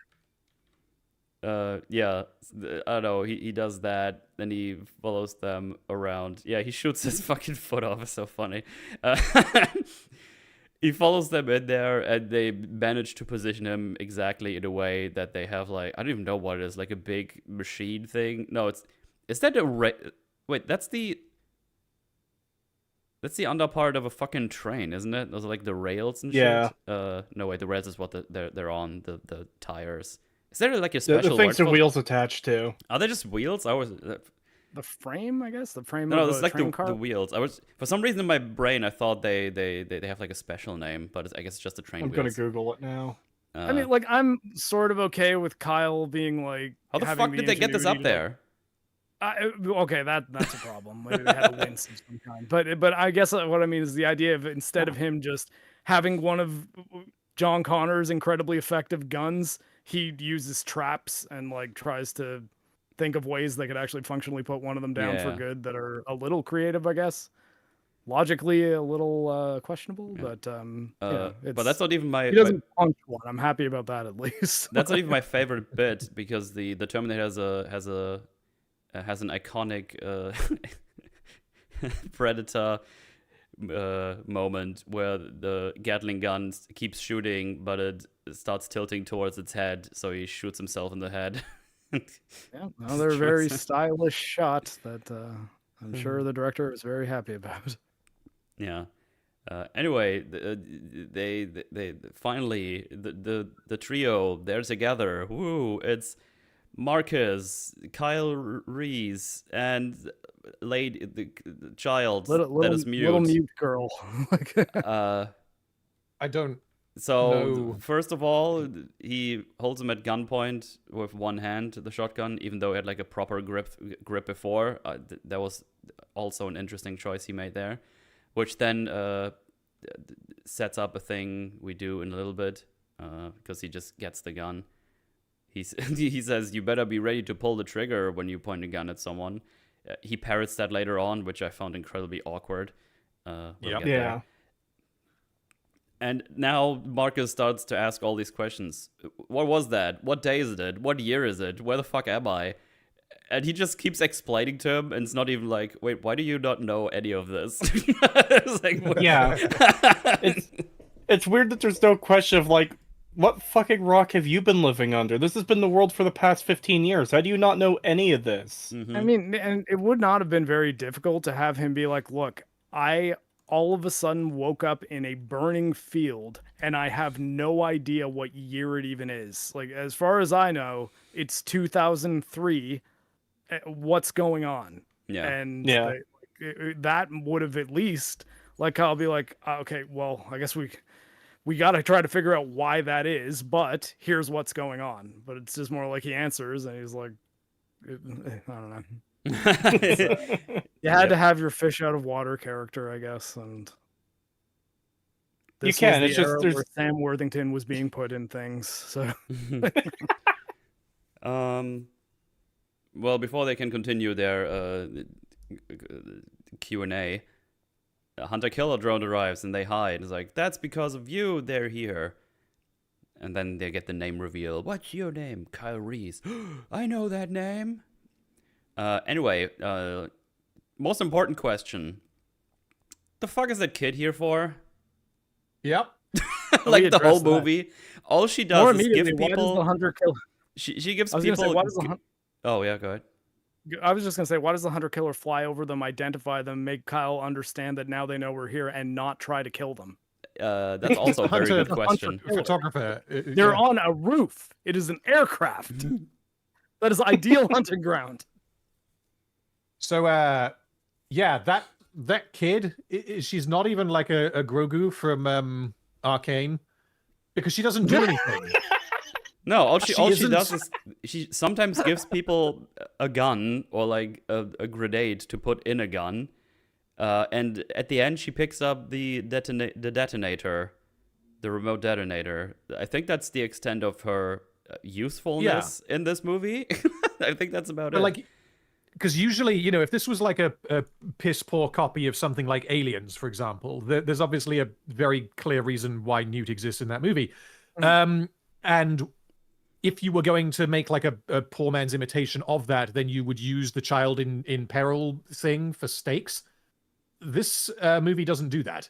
Because yes, the child is in danger, but the child is only ever in danger when Kyle Reese is in danger. Yeah. And him being in danger is integral to the plot. She is quite literally just there, and I don't know why. She doesn't... You could literally delete her from the movie and nothing would change. Pretty much, yeah. Yeah. I guess, like, charitably, it was to establish that Kyle Reese will go out of his way to protect somebody, but just there's so many other things you could have done in order to do that. And I honestly think, like I said, the biggest thing would be take Marcus out of the movie, make this a story of Kyle Reese trying to get to the Resistance, possibly protecting a person, and then you actually have a pretty good excuse to have that person die and have that be one of the things that, you know, gives Kyle the PTSD that he has, right? Like, it's just like, oh, well, yeah, I've lost someone that I've tried to protect, so I want to go back in time to protect Sarah because I need to atone for letting that little mute girl die or whatever. But now we don't even get that. Yep. Yeah. Before we continue with those guys, the Resistance peeps, John Connor and his crew, they have captured a hydro robot thingy. It's got like hydrobot or whatever. It doesn't matter. Hydrobot, whatever. They captured to test the signal, and they tested, and it works. Hooray! Good job, everybody. But they also, when they turn it off, it goes back nuts. Which, I mean, yeah. Okay, I'll give this scene credit. They say that they destroyed its transmitter so it can't call out to Skynet, but it can still receive. I appreciated that, because my biggest problem with this signal being as short range as it is and effective as it is if again, assuming it isn't like a big plot for Skynet to like capture John Connor, which it turns out to be, but like, let's say it is what they think it is. My big concern using that weapon would be like, we can use this once, because once we do, they're going to change that signal. It's a radio signal. It's like you can change the signal which you broadcast on, and if it's like, oh, the humans understand that this radio signal is the thing that will just instantly deactivate any Skynet automaton, they'd be like, okay, we're switching to something entirely different now. I guess they got to find another lab to blow up and discover if they want to do that again. Yeah. So at least this scene, they tried to cover that base, and it's foresight on the writer's part that is rarely shown elsewhere in this film. Yeah. By Do the have way, Then they have I the just lady found- be like, how- "Oh, but when you turn it off, the thing goes wild again," and they're holding it down, and it'll be like, "Okay, yeah, we get it. Turn it back on." Like, Yeah. why are you letting this thing thrash? By the way, So- I have almost the exact same USB stick in my hand right now. I just found that amusing because it just had that on my table. I was like, can I kill Skynet with this? Probably. That's my story. I was wondering, like, how on earth did they capture that thing? How did they burn out its transmitter without it transmitting? And I get that they, like, it's revealed later that this was part of a plan by Skynet, but how did they receive this signal that can control Terminators? How essentially all of this has to have happened in such a way as to not make the Resistance suspicious of it being a like a double cross move where Skynet is doing this deliberately. And I don't quite see how that's possible, but we just skip over that and we're just told that Didn't they get it from the first mission? And so they assumed that Yeah. Skynet nuked the entire place because that was so important, but they got enough of the data out that they know that signal. I could maybe buy that. Would that also not be suspicious on a base level, though, of, oh, we conveniently found a magic shutdown frequency that turns off all their robots? Well, you know what's Why- actually why would that really- exist? You know what's even more funny? They have like a pond full of these things pretty close to their base, so maybe they just Yes, do this they all, do. Maybe they just do this all the time. It's like, oh, let me just get a Hydrobot again, see what we can do with that thing. And like the But then Skynet is like, they oh, show us. those rascals again with those Hydrobots. But the thing is, they show us that they don't know that little pond is full of Hydrobot. Yeah, it's As implausible as that is. it's pretty funny. So back to, well, now they know the signal works. We go back to Marcus and Kyle and little girl, where they prep for the next day, and they're eating 2-day-old coyote, which is better than 3-day-old coyote. I mean, it still might give you trichinosis or I don't know. I guess food is food, but it's like, man, how did you prepare that? Did you salt it? Is it something that will keep for even 2 days? Yeah, I don't Or know. is that actual poison that you're suggesting Kyle is eating right now? Mad Max had it right, man. Just have people find dog food cans. Wouldn't taste good, but you know what? It's nutrients. And it holds, yeah. Yeah. So yeah, they go to their, I guess you could call it their base. He learns there's no other people than these two at the moment, apparently. Marcus, he grabs the shotgun. He's like, "Hey, what are you doing?" He's like, "Yeah, hold on. I'm about to give you the shotgun ex machina here. Give you the strap ex machina." It's like, see, I just grabbed the thing. Now you try grabbing this, but he has a strap on there, or like a little rope now. Yeah, sling. Yeah, he's gonna use it like once or twice to not fall off a thing, because he can just grab the gun and he's still strapped to it. He then finds a radio.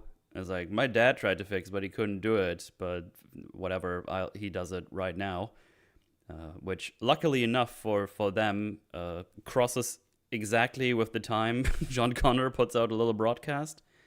And whatever was wrong with that radio was fixable with no tools. Yeah, he just Yeah. puts a thing in Your there. dad was working on it for years, and I fixed it without so much Yeah. as a pair of pliers. Kid, I think No your dad's soldering iron. retarded. He's not very good with tech, is he? Yeah.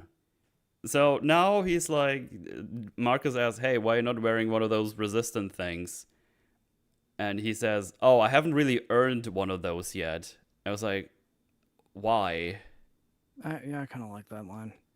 Yeah, but why do you need to prove yourself to the resistance? I feel like at this point in time, they'll take everybody who's able-bodied into their ranks to help them out. Also, I just saw him flatten a T-600 with a fucking chassis or something of a train. Well, I think it's more that just he has respect for the idea that there's people out there fighting for the sake of humanity, so he doesn't want to steal valor, you know? Like, he wants to one day meet up with the Resistance and have them give him a real one instead of just, like, fashioning a red cloth. Like, I don't know, I like that. I mean, that's fine, I guess, but I think it's incredibly dumb to think that at this point in time, to be honest. Also, I just don't know where everybody went. Like, did everybody die except these two? Or did they go to LA to earn their stripes? Did he find that little child here? I just don't understand how we came to be here. Didn't he say at one point that, oh, we're the last of the LA branch of the Resistance or something like that? Oh, well, then I guess the other ones just got nuked or something. I don't know. I mean, no, does he say he's the last of them? I think he implies the that last it's of like, us. no, it's just us two. Like, I started the LA branch because we're the only people that are alive in LA that we've encountered. So, like, so that's kind of what I got from it. And that's also why there was no Resistance officers that could give him the red band. Mm-hmm. Now, how a teenager and a little girl ended up totally alone in a city full of Terminators, and I guess like they kind of explained that like because there's no vehicles, like the open areas outside of LA are like suicide, so they're stuck there, but they don't really explain why there's no other people. Like that is kind of just like, yeah, no, it's just these two. Zombie apocalypse, I guess. Yeah. That also doesn't work with what happens where it's like, oh yeah, we need a car, let's go to Griffith Observatory to get it. So they just casually stroll through the city to get there. He does say that none of them run though, and I guess that's like okay, Marcus is really good with machines, I guess, because like his mechanics is a bit different than electronics, so I guess he can fix both a radio and a car easily with no tools and no powered equipment of any kind. But anyways, like that I believe is the justification for why they haven't left. I'm sort of more concerned with why are they alone and why haven't you told us anything about why they're alone? Yeah. Like, even if you said something like, for the last month, we've been here alone because the Terminators came in and killed all of the people that we were with, and now it's just us, and we don't really know what to do. We're trying to get to the Resistance, but we have no idea how to get there, which, I mean, I guess, do they say that?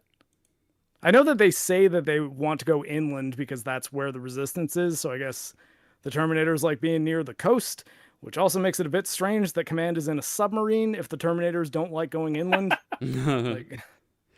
Yeah. Unless the submarine's in a lake in like Oregon or something like that. So yeah, again, broadcast from John Connor. He tells them about the motor cortex. Jesus Christ, I don't know where that fucked me up just now. You can stab that, and that will disorient their tracking device. This will come in handy at the end of the movie. And again, I don't know why destroying that part of the Terminators only disorients them for a little bit. Yeah. Especially with how easily Terminators are dispatched in this movie. It's like, just make that like, hey, if you want to kill a Terminator with a knife, there's only one thing you can do. You can stab it in the back of the neck. You won't kill it, but it won't be able to see you. So if you run away, you'll actually be able to escape. Yeah. But, yeah, it is weird that it's only temporary. Like, what do you mean? It's like... So yeah, this is John Connor, you're the Resistance, keep up the fight. And then Kyle's like, we gotta find that guy. As I already pointed out, there's like Griffith Observatory, there's cars there. And they managed to not only repair one, but also have one that still has fuel in it somehow. Maybe they brought some fuel, I don't know. But they make it work. I don't know much about the degradation of fuel. Like, does anyone here like know cars well enough to say like how long would like regular unleaded last in an apocalypse in a car that's not running at all? I've heard it was 6 months, but I could be wrong about that. Geez. Well, in 15 years is wild. Yeah, this is a common thing with a lot of post-apocalypse, where it's like, yeah, just don't think about the lifespan of gas. Let me look it up quickly, but I'm pretty sure it is 6 months. Interesting. Yeah, I know, and everybody, like, I wasn't defending that. I actually didn't know, so I didn't want to say, oh yeah, and the fuel wouldn't work if it turned out that fuel just doesn't ever go bad. Like, it's just not ever something I've thought of. I've never used 15-year-old fual in my car. Well, So now you know why. I assume it's usually relatively new fuel that is going in my Corolla. Yeah. Anyway, at the car, Marc is like, I'm going north. It's like, no, don't do that. That's suicide. It's like, oh, so you're just gonna leave us here? It's like, yep. But before we can continue that conversation further, the action happens, so they all just get in the car and start driving off. So, guess now we're all together. Hooray! It ages like fine fuel. Is that an expression? Yeah, chase scene. There's a scout drone, and Marcus throws a tire wrench in its propellers, which is kind of an insane throw, but that stops that one for now. But now they know where these are, and I'm just trying to see, because I remember they scan the faces, and it says Kyle Reese identified. Yeah. So wait, so they actually do know already. I hated this so much. See, I actually missed that. So dumb. I thought they only realized they have him when they're back in that camp, in that prison thing. They scan his face, and it's just instant facial recognition, as if the guy had an iPhone before. But then that makes them even more stupid, because they make a point of them scanning all the people in the line to find Kyle again. They already know where he is, and they capture him. And if they have if they have their crazy plan, just put him somewhere special immediately. What are you doing? Well, you kind of have to wonder what Skynet, like, does Skynet have any spare nukes? Just nuke this location and you win. No, but that's the thing. It's like they have a like fucking Dr. Evil over elaborate plan, just killing Kyle and ending the resistance entirely, like evaporating John from time, like fine fuel. Yeah, like fine fuel. Oh God. Whatever. Well, I guess I don't know. They send two people over there to get him, I guess, which makes the resistance also send some birds over there to fight them off, which is going to be very convenient for the rest of the story as well. But before any of that happens, we go to a fuel station, as is tradition in these movies. This scene is fucking bizarre to me. Oh my, yes. So they get here, and then they have like these little cave people from under the fuel station. It's like, hey, what are you doing here? It's like, oh, we just want some fuel, and then we'll fuck off. It's like, no, go away, you're stinky. And then you have like this older lady coming, and it's like, no, they're not leaving before we feed them. And she does like before the girl, before we feed the girl, because like I guess the idea is that she's still got some empathy for like young children, and is just like, we're not letting this little girl starve. Like, we're still that human at least. They also mention that she's the one who put the resistance flag outside their hiding spot, which I guess Skynet can scan fucking Kyle's face, but they don't know what a resistance flag looks like. So I'm hanging up resistance. I didn't even realize that's a thing they did. Like, that makes them stupid. If they want to lay low, probably don't want to put the resistance flag up. But like, all right. This whole sequence though is just, it's such an obvious, like, the writers were like, yeah, let's have a subversion. Let's make it seem like these are characters that we're going to explore, where there's a woman who still has hope for the future and wants to like make sure that a child is fed, and wants to hang a resistance flag outside. And there's other people in there that are just like, no, like, these are our resources. You can't just hand them out to random people who are just passing through. Mm-hmm. And you think that maybe there's going to be some discussions about their philosophies, and then they immediately are killed. Yeah. Yeah. Well, before we even get to that part, the old lady comes down, does like the whole shtick with, hey, let's feed the girl, blah blah blah. They take some of the food there, but then the other guy's like, hey, you don't get to make these decisions, give her shit away. And I was like, but I thought she's like in charge. She just got down there, and you all listened to her. Like, what? Because they're treating her like the wise village elder for like the 30 seconds she's relevant in this film. it's just like, hey, I bet you these are going to be characters that are going to play a role in this whole deal, and it's like, nope. Transformers action scene time. Yeah. Well, Yeah, because right after. I find it Yeah, go ahead. just quickly. I find it extra funny that old woman keeps popping up, and she has no lines for the rest of the film. She's just kind of there the whole time. Oh wait, is she not? Is she in the like prisoner thing? Yeah. God, I didn't even notice her Yeah, once for the whole rest of the movie. 'Cause I honestly thought she died. Yeah, me too, actually. she is there the entire time. She's at least with the prisoners when they're being corralled in. I don't remember if I saw her after that or not, because Kyle Reese gets grabbed and she grabs the little girl to protect her. Okay, fair enough. But, yeah, I did not notice her whatsoever. That's Because funny. on the transport, there's a different empathetic older lady, which is like the lady that's speaking Mandarin, and then the Latino dude's just like, speak English, which chuckled a bit on that, and then like after she says what she says in English, he's like, yeah, well, we're all gonna die. There's no hope. He's like, buddy, you could just let her keep speaking in Mandarin. Like, it wasn't really your business. Why did you care? Yeah. Anyway, we got ninja Terminators or Transformers popping up because we don't hear the Hunter Killer. We don't hear them knocking down on the floor. They just appear. Mind you, this is like a big open desert. Like, the way they just appeared, they should have seen them while they were driving here this whole time.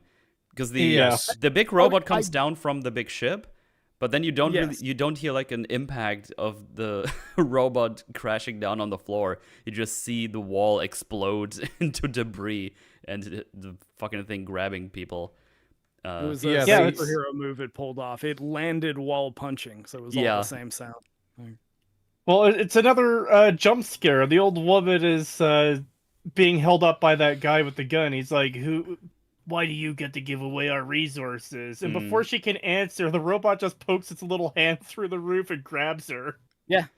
Like, that's the thing. It's comical. Like they almost had a discussion. It's like, wait, even if one person decides, well, this is a little girl, we need to feed her, does she have the authority to just give away food that may be the last thing someone eats before they starve to death elsewhere in the settlement? And like ultimately most of us would likely be on the old lady's side. Like, yeah, give the little kid a carrot, it's fine. Dude, look at this. Like, they started doing something and then like, no, we're not. It's just from first on the floor. He just got yeeted out of the fucking thing. Like, Star, you okay? Just not moving. He's like, And he just grabs her with like one arm and he just kind of flops her hand around while they will run away. I'm pretty sure this is not even her. I think it's just a doll they made. It's just so fucking funny. How she's just face down in the dirt. It's like, are you okay? Oh. Yeah, and I guess we should also point out the T-800s are still in development at this point, but the HK tanks in this one are fucking Transformers instead of the, like, rolling tanks that they are in the other movies. Yeah. They can jump out of planes. They have the ability to pick things up without killing them. Yeah, so all the people that live here, they drive away, and they just all get sniped by their massive sniper plasma guns on the shoulders of the big robot. But before they decide to also just drive away, it's like, hey, we can't just drive away. We need to deal with that thing first. It's like, okay. So they get the fuel truck, ram it into the guy, try to explode it. Doesn't work immediately. They do like the whole shoot the tank gimmick, doesn't work. But they have like a flare apparently, so they throw that and blow the thing up, which only distracts it, even though they think they destroyed it. And I will pause. If only they had a grenade launcher in their little satchel. Oh, true. They do. Keep that in mind. We're not done with it yet. I will say quickly, I do appreciate that they have to use a flare to light the gas instead of just shooting it.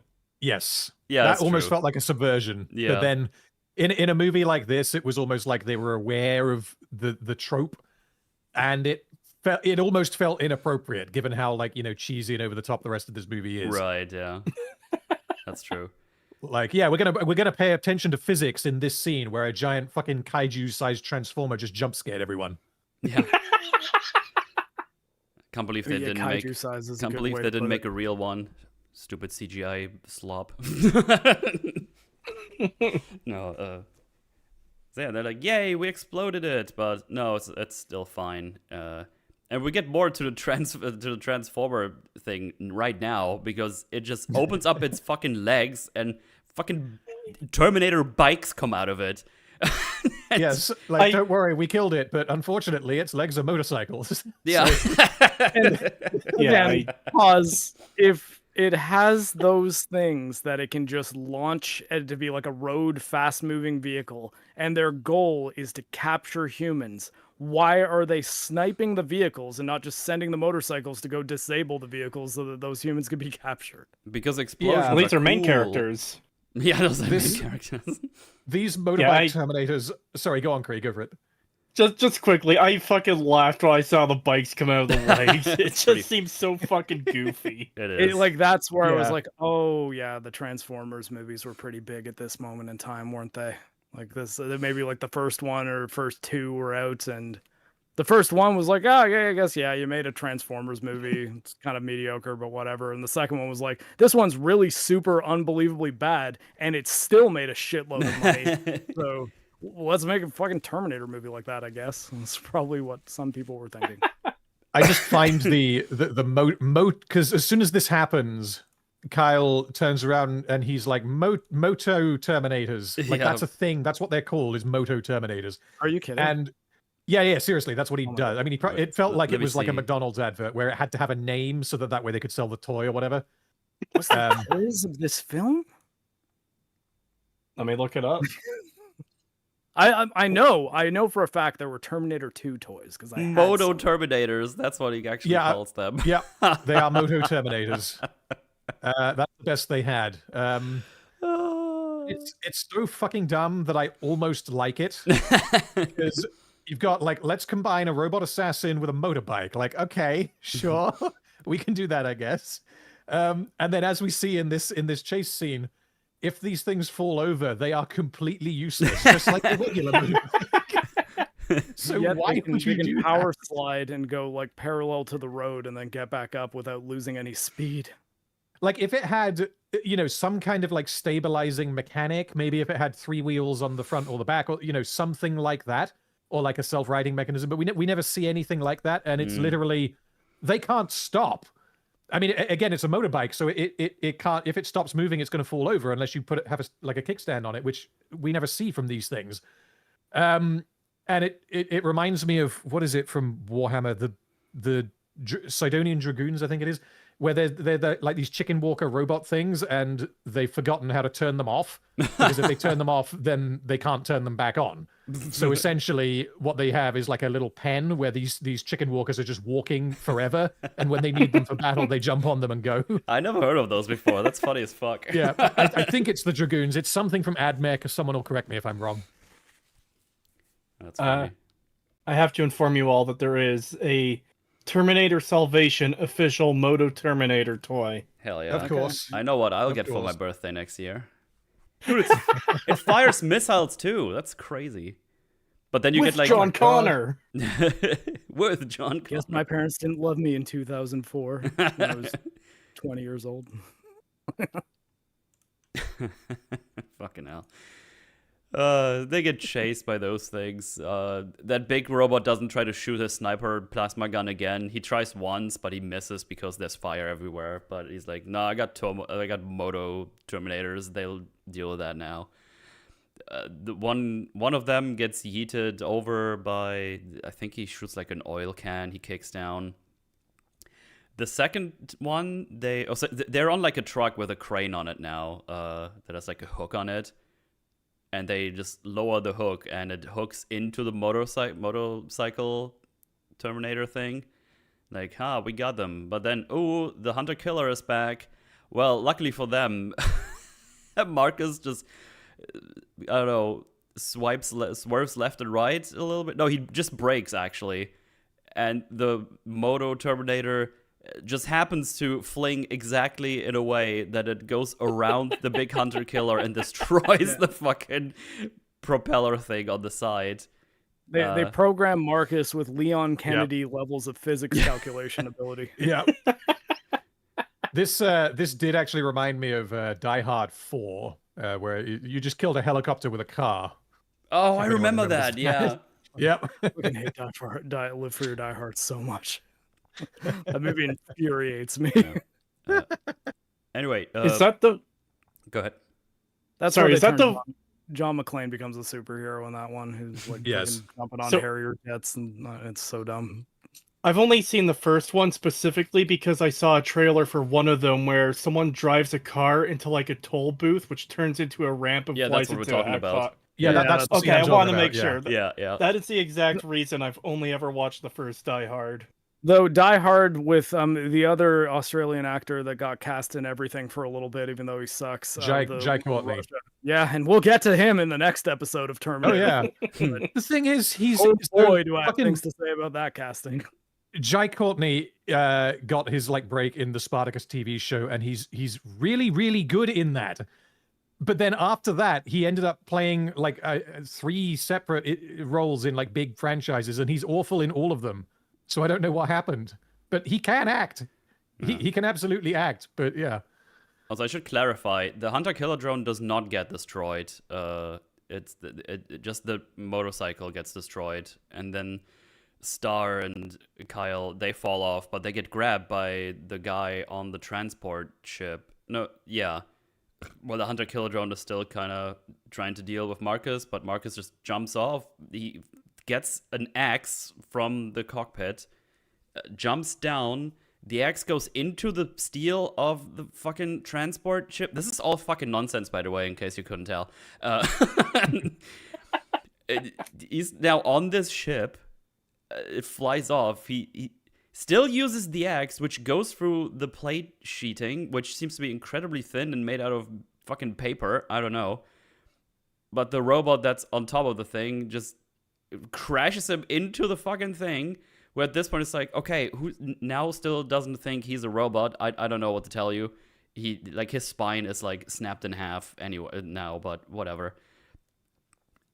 Before we do anything, and I mean, again, yeah. Here, it's like I feel like if they actually wanted to do a subversion that might have been like actually got me. If you were hiding that Marcus was a Terminator somehow, and that like you'd have to reconstruct the whole beginning of the movie, this would have been a scene where you're like, okay, how the hell did he survive that? Which would have made the Terminator reveal be like, oh, I guess that's how.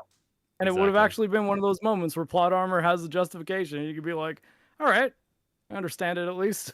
Yeah. Yeah, the problem with that is that in movies like this that just have insane plot armor all over the place, that doesn't stick out as weird because everyone can do that. Yeah. Exactly. Yeah. That is the other problem for sure. And the characters don't acknowledge it as weird. Like if Marcus got up after that and was like, how am I still in one piece? How inconvenient. Then, yeah. Yeah, I guess I don't know if it was someone in chat that mentioned though that like maybe he was programmed to not think about it. Yeah. Which I honestly don't even know if That's that possible. was offense or it was just a joke. But either way, it made me chuckle. It That does adds an kind of extra seem layer like to the plan.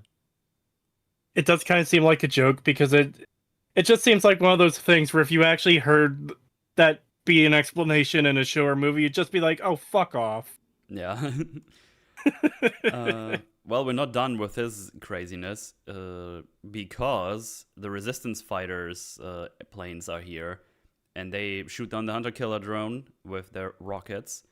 In the meantime, Marc is just starting to slip down the transporter and falls all the way down into the water, and he does like something incredibly funny. I don't know why they did it this way, but I was laughing so fucking hard. I'm gonna actually show it on stream here right now. Because not only does he fall in the water, he fucking bounces off like a flat stone on the surface of water. Like, look at this. Bounce, bounce, bounce. Bow, bow, bow, bow, bow, bow. Like, what the fuck is it? It's so fucking funny. Across the water. He just Look does at the self-lead G-forces. flips. Look at the G-forces that he'd be under on his head. Like if he was human. It's fucking nuts, Luckily, dude. none of it breaks his skin either, which would help him figure out what he is. So yeah, look at this. Whoa.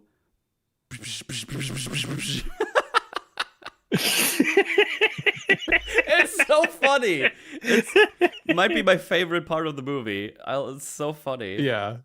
That's the kind of thing I would expect to happen to someone in like Smiling Friends or South Park or something. Yeah. Yes. And then he lands on the shore and goes like,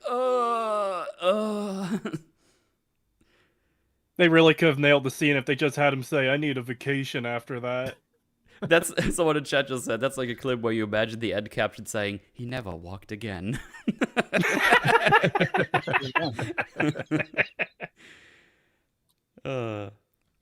Anyway, one of the other planes gets shot down and has to eject because there's another hunter-killer drone approaching.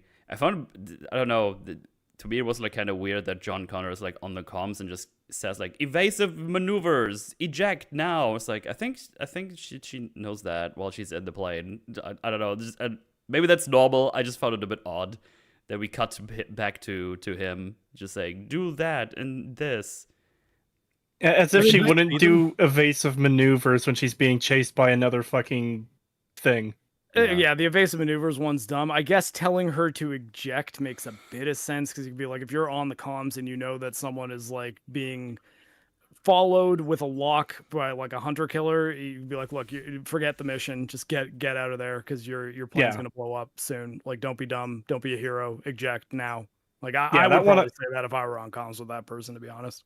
That one I'm fine with. It's the evasive maneuvers. Like, come on. Yeah, I mean, she's the one being chased. She probably knows. It's like so much of it is just like person who doesn't know things about military stuff writing military dialogue. I actually didn't mention it at the beginning when they're saying like 2-1 Bravo, please respond, and then he just goes here. That's like okay. It's like the fucking worst radio procedure imaginable. Like, you didn't identify yourself. No one said over. You probably have a call sign, John. Why would you not say, like, future baby, kind of like responding, send message over. Like, I don't know. It's just, I'm here. It's like, identify yourself. Connor, real name, over that. I was like, okay, cool. Well, Marcus just gets out of the water on like a stony shore, and he's just like, "Oh man, that sucked." And then he just gets up and walks away. Like that. There's not even a face where he's wondering, it's like, "How did I not just break all my bones just now? Why am I just fine?" He just like gets up and starts walking. It's like, okay, not a scratch on me. I'm not at all curious. Like, does he just every time he gets hurt badly enough, he gets the last 5 minutes of memory get erased? And it's like, where am I? Also, the transport got away. So yeah, they're hoping that the signal does work when we go there. Well, time to connect Marcus and Blair Williams, where Marcus just walks straight to. I guess he saw the smoke and thought to help. I guess, whatever, it doesn't matter. Anyway, we needed him to meet the next person so the plot can happen, and that's her. She had to eject by happenstance, and now they can go around. He says, "I'm gonna go after the transport ship," and then she says, "No, that's suicide. Let's go to my base, which is 2 days away. And then they can help you with that." And he's like, oh, okay. I was like, 2 days? I feel like if you go 2 days that way and you have to go, I don't know, X amount of days the other way, in my brain, it's like, no, that's definitely not enough time. Like, all of them are going to be dead. Yeah. It's like this... but no, we're going to the base. I guess it would depend on how far they are away from the Skynet HQ, because if they're like a 4-day ride away or like 4-day walk away and they're 2 days away from a place that has helicopters and might want to go there with that information, it's probably still would be faster to go 2 ways in the opposite direction and then have aircraft take you to the place you actually want to go. Yeah, see, but you just added parts that would make sense to what they didn't say. And like very often when I say things like this, like I'll often get confused of like being a contrarian, but I'm always just like, look, I'm trying to just see how how the writers might have been thinking that would have made sense. And generally, if there's even a halfway reasonable answer, it makes me feel a lot better about this job, what I do. 2 days by That's why Pogo Marvel Stick. movies just make me so sad when we see them now. I'm just like, everything seems just like bioengineered to piss me off constantly. Yeah. So they go towards the base, but we can't go straight to the base. We have to add a little plot point. So Blair trusts him, even though we get the big revelation as soon as we're at the base. We have some rapey raiders coming up here. Also, we got some side boob. That's always nice. Yeah, so I guess you watched the unrated director's cut as well. 'Cause Yes. I believe this is a deleted scene that they added later on for DVD. They're like, look, we want to see this Transformer movie's Megan Fox's boobs, okay? And we can't put that in a PG-13 theater movie.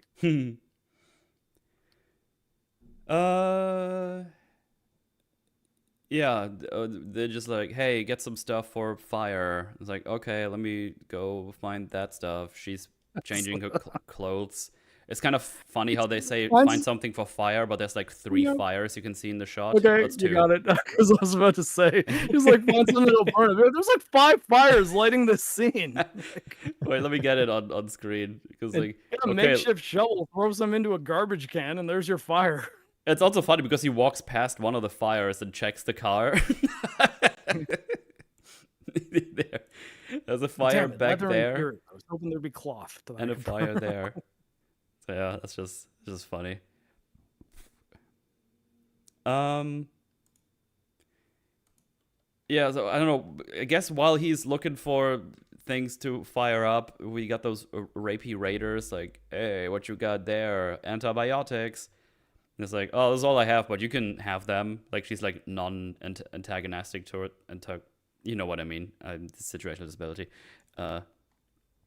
It's like, yeah, but oh yeah, she also very smartly put her gun somewhere where she's not. She put it. Yeah. I know she hung it in like some cables. It was really weird. I remember that. I mean, and honestly, it really seems like she went outside to change because she wanted Marcus to like check her out. Yeah, like, kinda, like, kinda. Yeah. I locked them in the middle of it. She's like, "Hey, just so you know, I have boobs. You seem like a handsome Australian actor who's sometimes hiding his accent, and look at these." Yeah. Oh my God, are you Sam Avatar from the Avatar movie? Oh my God, I've seen you on the big screen. You're much less blue in real life. Anyway, Marcus comes back just in time before she gets knocked down and beaten up. And he does like a whole bunch of fighting. He gets punched in the face and he just non-reacts. No blood. The punches, the way they show him, they look like super powerful. So, I don't know, just more hints that he is not possibly human or something. I mean, again, the hints would be interesting if they didn't just totally give away the game like right away. Yeah, right away. I don't know, because like conceptually, I think that is almost like a flawed idea from the start, because we already know from the other Terminator movies that a Terminator punching you, its fist is just going to go through you. Yeah. I guess you can't hide that. I mean, I guess he's a different model, and I mean, again, like it really does seem like his awareness of his Terminator-ness does affect his ability to use his Terminator abilities. Yes, it's like he unlocks. He does the Captain Marvel thing. he realizes how strong he is. Inside you all along, Marcus. Anyway, they beat them all up. She says, "Thank you." They also sit kind of far away from the fire. And then she's like, "Let's cuddle because I'm cold." And it's like, "Bitch, can you get just closer to the fire, you dumb bitch?" Missing something though. She like shoots at the guy and then throws him the antibiotics, like the supplies. Yeah. And I'm like, why would you not kill this man? Yeah. I'm just like, look, he's clearly established himself as a man who will find a woman in this apocalypse and immediately attempt to rape her. If he didn't successfully do it to you, he might to somebody else in the future. Yeah. Why are you just giving this guy means to survive and being like, yeah, don't try that again? I'm like, okay, I'll find a girl that doesn't have a Terminator with her, I guess. Right. Yeah, just like, I'm a little cold, let's cuddle. I'm only cold, definitely not horny, even though I showed you my boobs and do this. Anyway, she listens to the heart. It's like, oh wow, I love that sound of the heart. And now we do like the thing. It's like, I'm not a good guy. It's like, yes, you are. You just don't know it yet. it's like, I don't care. Shut up. Whatever. Well, I was a wealthy financier with a lot of connections in an island, and it's like, oh, okay, maybe you are a bad guy. Oh my god. I do have to ask, is that like a really bad attempt at misdirection of, oh, I could hear your heartbeat? Yes, and that's the thing. It's like Yeah. maybe that might have worked a little if you didn't have him not having aged a day since the initial scene, have him catatonic but eyes open and also not aged in like when they find him in the underground thing, survive an explosion somehow while unconscious. There's just so many things that like immediately tell you, okay, this guy is definitely a Terminator Yeah. of some kind. And like it just really just screams rewrites to me that like they rewrote it and decided that keeping it hidden was dumb. So, and I don't know, it just makes all the things that make it seem like they're trying to keep it hidden just dumb to me. It Yeah. also feels like they just remember. It's like, oh wait, he's like a convict. Let him ask her if she thinks people deserve a second chance, and let him say that he's not a good guy. All right, we got that covered. Moving on. It's like, okay, nice. Here's your 3 seconds of character development. Use it wisely. Use it wisely. Yeah, I don't know. They just tried to put this shit in here, but this was like, dude, you've just showed me all this action and so little character development. I don't care. I really don't care. Because early on, he also the reason he wants to go north is because he wants to go back to the place where I guess the cancer lady was living or something, or where his facility was, I assume. And he wants to check if she's still around for some reason. I don't know. It's She might not have been around a week after he was executed. yeah. Yeah. Maybe he was like, I want to see if that bitch just saved herself and not humanity, and also for some reason me. And by the way, that is a big problem once we get the big reveal from Skynet at the end. Yeah. We briefly go to John and his partner guy. Do we ever get his name? I don't think I've written that name down once. If they gave it to him, sorry. Whose name? The guy's brother, the guy who's the brother that died from the beginning, the John Wick 2 guy. Oh, Common. I don't know. I was calling him Common. Common. Okay, That's sure. that's his real like rapper name. Oh, okay. But- His rapper name. No, well, I mean it is. I'm assuming that's not. I his know, personal but name. it's so funny to me. It is what he's credited as. Like I'm certain he does have a name, but Yeah, I was looking through the cast earlier and I saw this guy named Common. I was just like, what the fuck kind of name is that? I didn't like, know am I that the was only his... one who knew he was a rapper. I didn't know he did. was a rapper. I just I saw only that. ever I only ever knew him as an actor. I've never heard about him being a rapper, which I guess should tell me something about the success of his rapping career. I just- was pretty successful. I just thought it was like a really unfortunate name his parents gave him. I didn't know it was a Wow, they chosen just- stage name. And they just didn't give him a surname. Well, it'd be kind of like Cher. Metal. What is your rapper name? Stinky M. No, it's Matty C. Obviously. Cher is also a musician. That's a musician name, like Madonna. Yeah, that's fair, but I didn't think of that. Anyway, they try out the signal on a hunter-killer drone, and it works. Hooray! They also blow up the hunter-killer drone, and they tell command, and it's like, awesome, we're gonna bomb the city with that. It's like, oh, but there's people there. Yeah, but that's a sacrifice I'm willing to make, essentially. And then they just hang up. I was like, wait, you know Some of you may die. that's what I thought of immediately. I was like, what do you mean? As far as you know, you put the signal out. They can't do shit anymore. You just go in, get everybody out, and then bomb the place. At this point, you have no reason to assume that you just have to bomb the place immediately. Because as far as we know, even if like there's reinforcements that are arriving, they're just gonna shut down as well, as long as the signal is up in this area. Right? Like, what? All they wanted to do is like the trope of, oh, if we do this, we're not better than the machines. But what they did instead is like, oh, command is fucking stupid, and for some reason they're just actually stupid. I don't know. It's bizarre. I don't know why they didn't even pretend like that's a thing they could do. Yeah, I mean, I'm having a lot of trouble trying to think of any reason for that, to be honest. Yeah, right? Maybe it's just like because they said it's shortwave radio, the range isn't reliable enough that they can know that they would be able to shut down the entire base. So I don't know.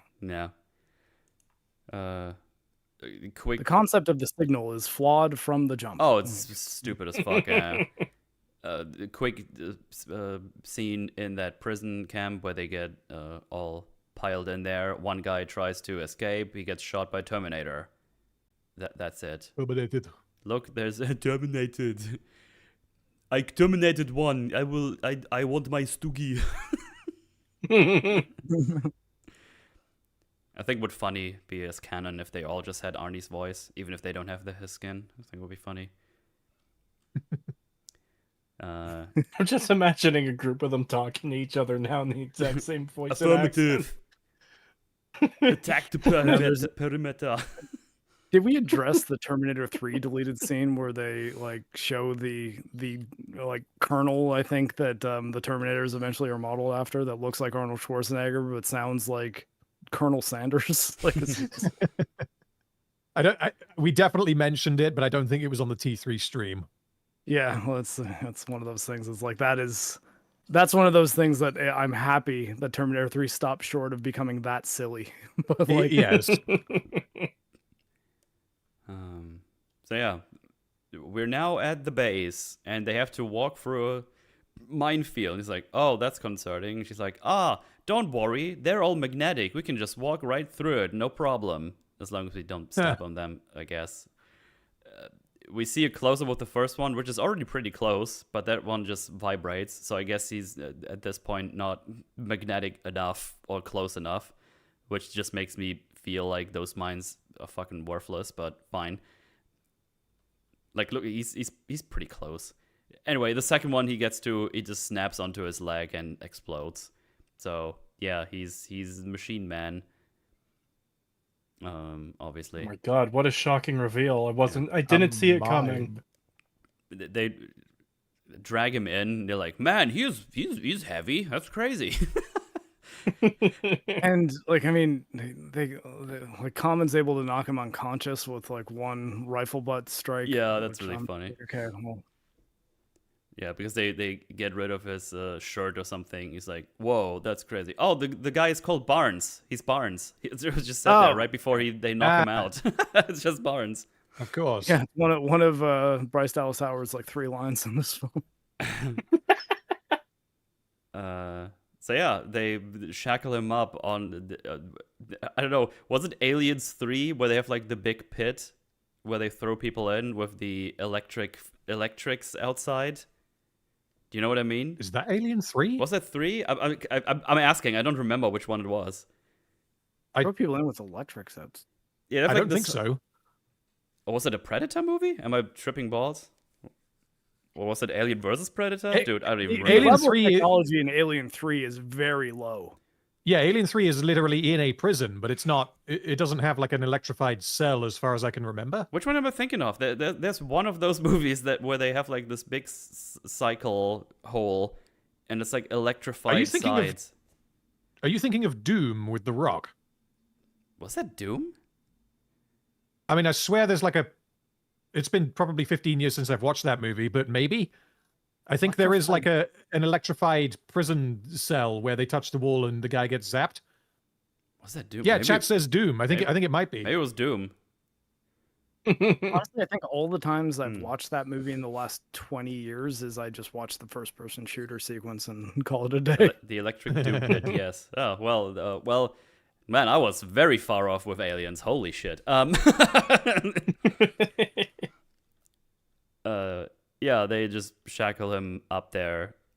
This is where they give us the big reveal. Oh my god, he's like half machine and half robot. Yes, they also tell us he has.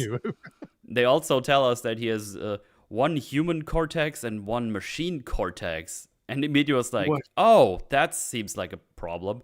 Like, like if you know that he's got a human brain, even if there's also something else in there that you could possibly address by reprogramming, which we know is something the Resistance, at least at some point, is interested in. Why are you all? Why are you treating him as if he's just a Terminator spy and not a functioning human brain at all? Like they're like, yeah, no, like you came here to kill us. And he's like, no, like I really didn't. I didn't even know it was a machine until you guys operated on me, or like till pulled me into your operating room, I guess. But I don't know. It just seems like no one is treating him like what he is, because even John has never seen a cyborg Terminator, like part man, part machine Terminator with a human brain. And I feel like he would at least be okay. My mother or I never saw anything like you. There's a possibility that you might be on our side, but like I need you to tell me everything you know about what you are. And then like try to talk to him, but immediately they hang him up in, I don't know, like a cross or something, like they crucify him on this like metal thing. And like, I don't know, they just treat him like he's obviously a bad guy. I'm like, well, we only have like we only have the two extremes here. We have John here being like, in a way, understandably, be like, oh, this is like another ploy of the machines. So I'm obviously going to be cautious. But I would also add the things that you just said. It's like, oh, you're like a new thing. I don't know what's that about. So we're definitely going to keep you around and interrogate you, whatever. But then we also have Blair, who's just dripping wet for him, and that's why she and that's gets like him out of here. That aspect of Blair's character, though, does make it so that's like, well, that can kind of explain pretty much every single action she has towards him. It's like, you just think he's hot. It's like, I saw it in his eyes. He saved me. It's like, bitch, come on. We've been fighting this fight for a long time. Maybe you shouldn't be so gullible against the machine. So, yeah, I don't know. It's fucking bizarre. Yeah. I feel like this should be raising other red flags for John Connor, too, because in the original, doesn't Kyle Reese explain to Sarah that, oh yeah, the Terminators, they started trying to look like us, and then the T-800 series is when we couldn't tell whether they were human or not. That's why we needed to use dogs to find out. And like, the start of this movie, that first mission, it was like, oh yeah, they're getting to T-800s like soon. They're already designing them, right? So they're not in, I guess, service yet. So seeing this cyborg man, John Connor should be like, wait, what the fuck is this? Is this also from the future?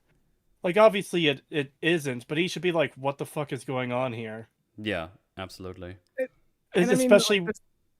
Especially also because like none of the Terminators, not even the T-1000 that was more advanced, have the kind of like emotions and personality that Marcus is displaying. Yeah. Like Arnold was never able to be like, I'm human, damn it. Like, why won't you believe me? Like he was just like, I'm a Terminator. I'm a Terminator. Yeah. So I got a whole bunch of problems with this, and like a lot of it I think I'll save for when we get the big reveal as to what Skynet's evil plan is. Yes. But like just the nature of him being what he is, I don't really think makes any sense, because correct me if I'm wrong, but in Terminator 1, does the human tissue have like an expiration date? As far as I remember, it starts to like smell and decay. I think so.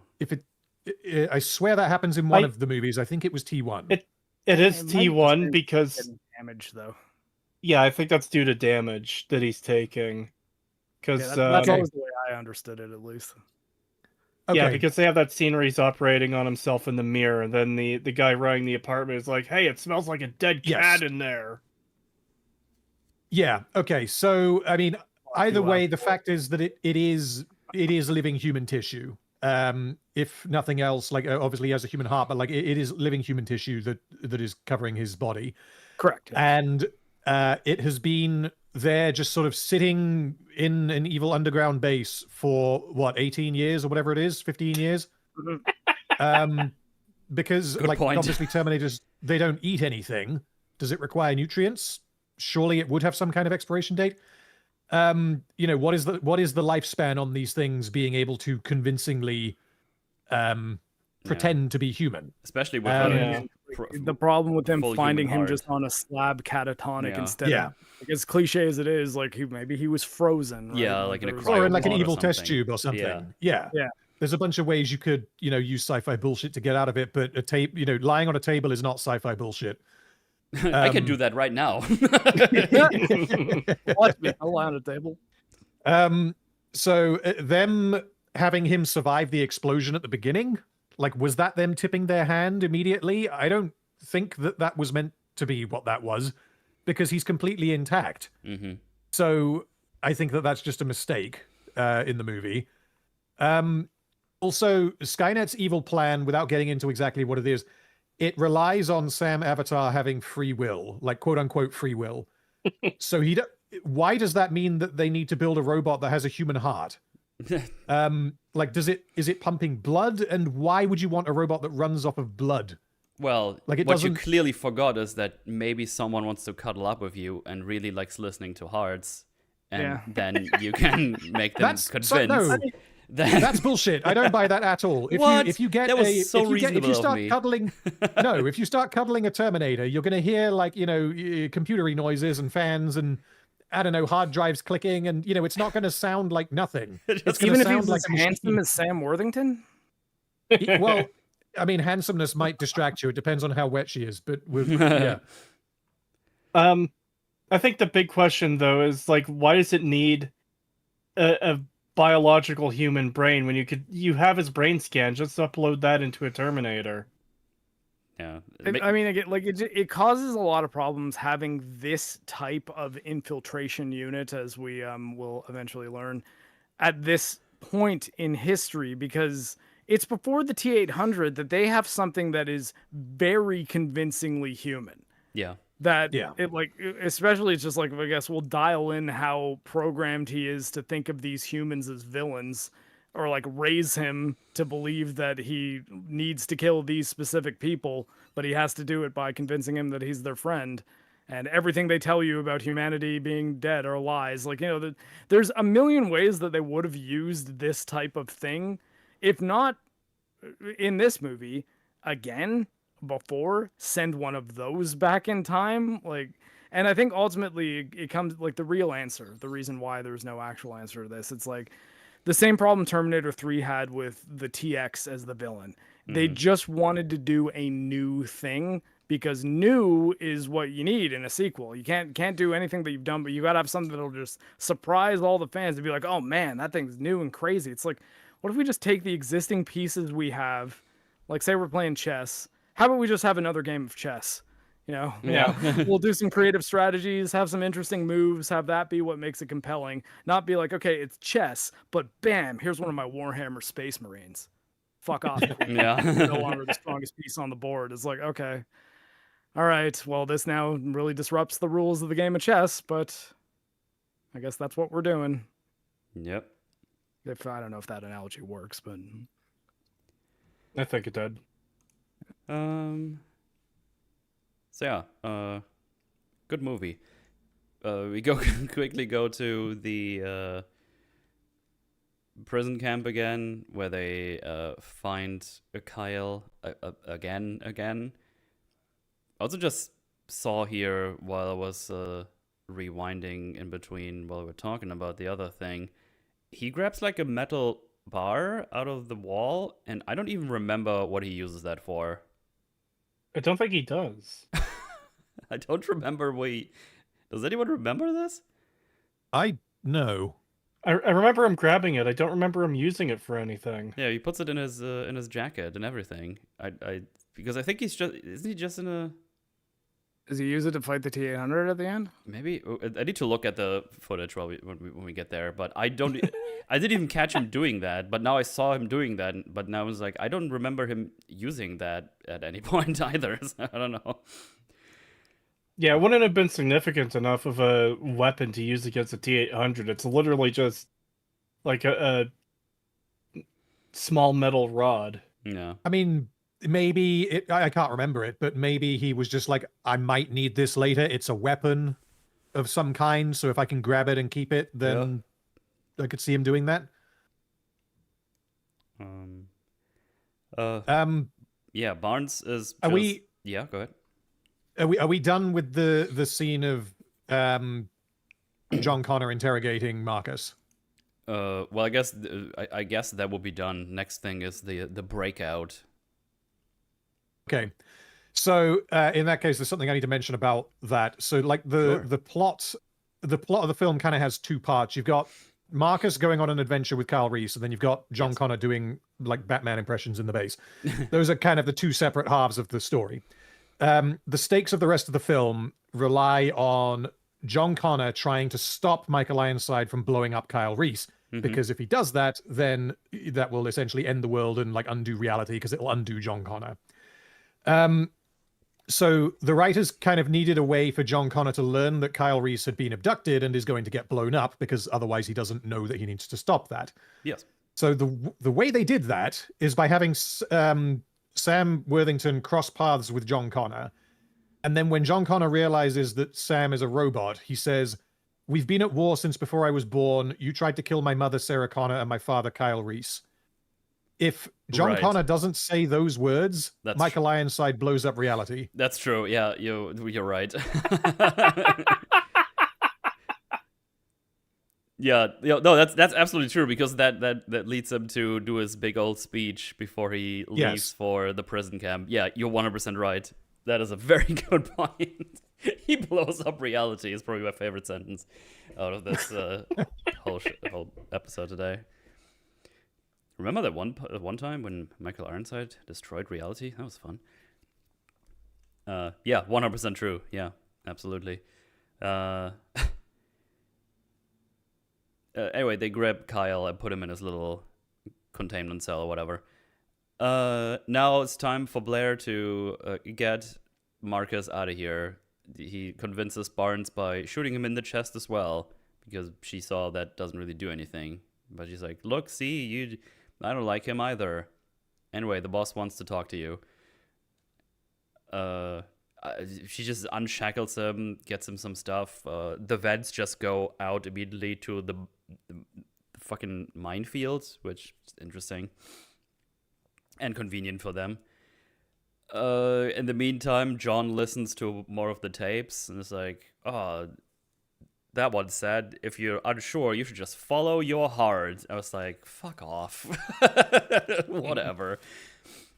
It's like, "Oh, they never said anything about machines with organs and blah, blah, blah." Because now he's like second guessing himself. He's like, "I thought I know the enemy, but when I see new things, that just reminds me that I maybe don't really know anything at all." And because when I was talking to him, that made me believe he believes what he says. So I don't really know what the fuck is going on. Also, I mean, remember Michael Ironside said we can't rescue the people because it'll undermine the operation? Uh-huh. What do you think, going on a public broadcast radio that reaches like everybody in the country, apparently, and saying, "Don't attack Skynet tonight," does to the operation to attack Skynet? Like, I was like, well, I mean, there's so much wrong with that. And like, why is that not Michael Ironside getting on communications with Connor and being like, "Are you out of your fucking mind? Yeah. Like, you told Skynet that we're attacking them tonight.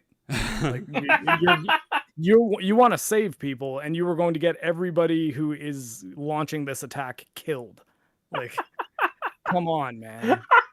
Their defenses are now tripled. Thanks, John. You really are the chosen one. Yeah. Yeah, because there's a funny line in his broadcast too, where he's like, "If you're listening to this, you're resistance." It's You like, are the resistance. you know, Skynet's going to be listening to this. What do you mean? Also, I mean, I guess needed like, a he special does say jacket that to in have his Cree broadcast resistance. earlier in the movie, and his idea is like, if you're alive, then you are the resistance because you haven't given up and you haven't died. Like, I guess that's kind of the intention behind that line, but that does not give away operational details.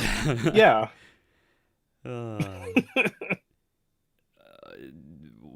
Whatever it might be, they start getting away. They get shot at, but Marcus uses the big grate they removed to shelter himself, protect himself from some of the bullets. And then Barnes is like, I got this rocket launcher. It's like, wait, Blair's still down there. She made her choice. And just fucking blast the fucking pipe. Which never is mentioned again, even when she's just back in base. So like, yeah, sorry I shot a rocket at you, Blair. Yeah. Nah, that's cool. I made my shot. Well, they're in the minefield. I was like, oh shit, how do I get through here? Well, no worries. I got this rope that makes them explode. I'm actually not entirely sure what she did there. Maybe someone can elaborate on that, but I was just a bit confused. Was it a metal rope that just Magnets? activated I them think- all? Yeah, magnetic rope maybe. Yeah.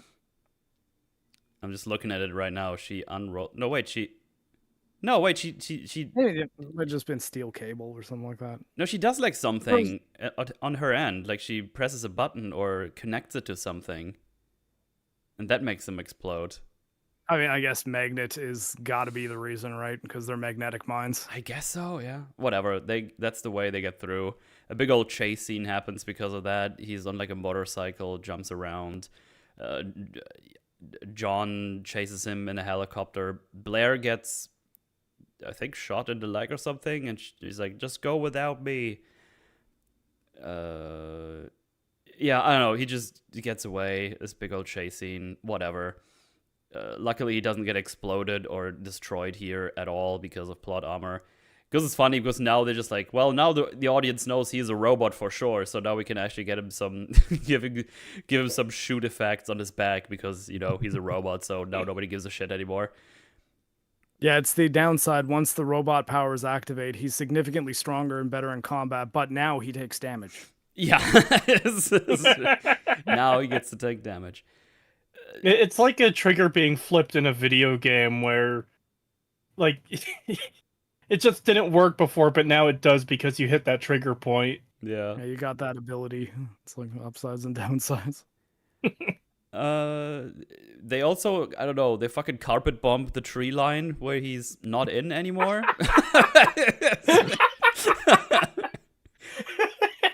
It's like, here, take my gun. I'm gonna press this button and just carpet bomb this tree line, even though he's in the water already. So obviously that didn't do anything. The whole time that's playing out, I'm just thinking, hold on, aren't you making like a lot of,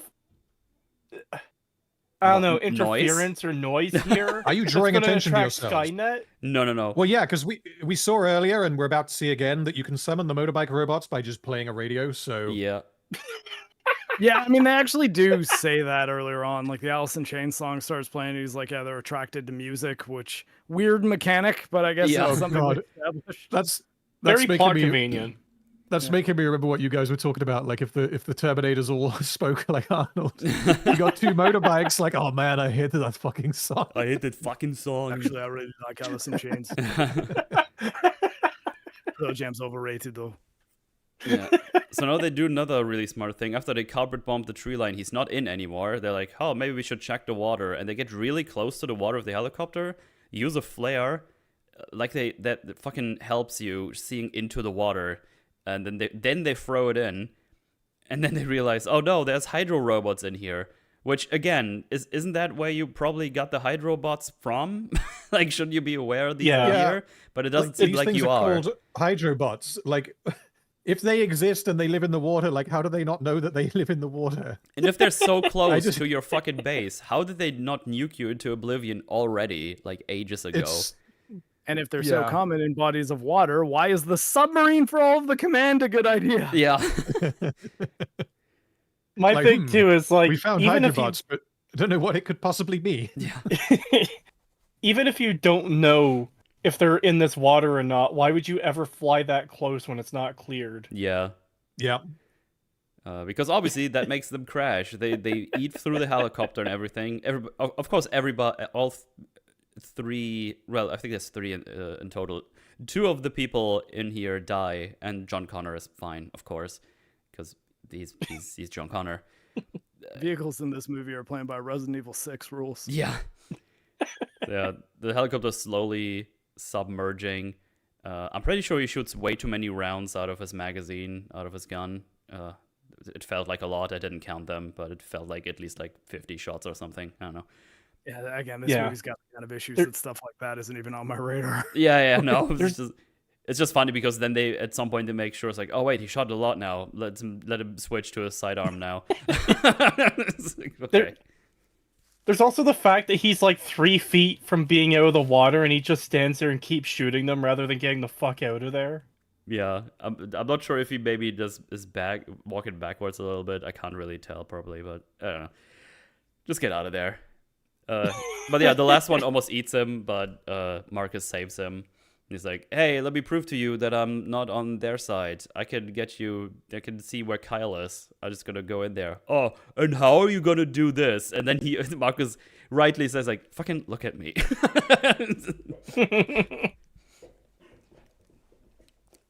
So this was planned. This was accounted for by Skynet. I'm just going to say that now. Yeah. I'll go for. I'll have like a list of 6-7 points or something when we get to the reveal that we can go through, and then we can add things on there because I think there's already 2 more that we pointed out during this episode. I have a list as well. We'll have to see how much overlap there is. Oh, sick! Yeah, I would love it. I would love it if we've both made our own lists and it's all different. Neither things. of us repeat each other.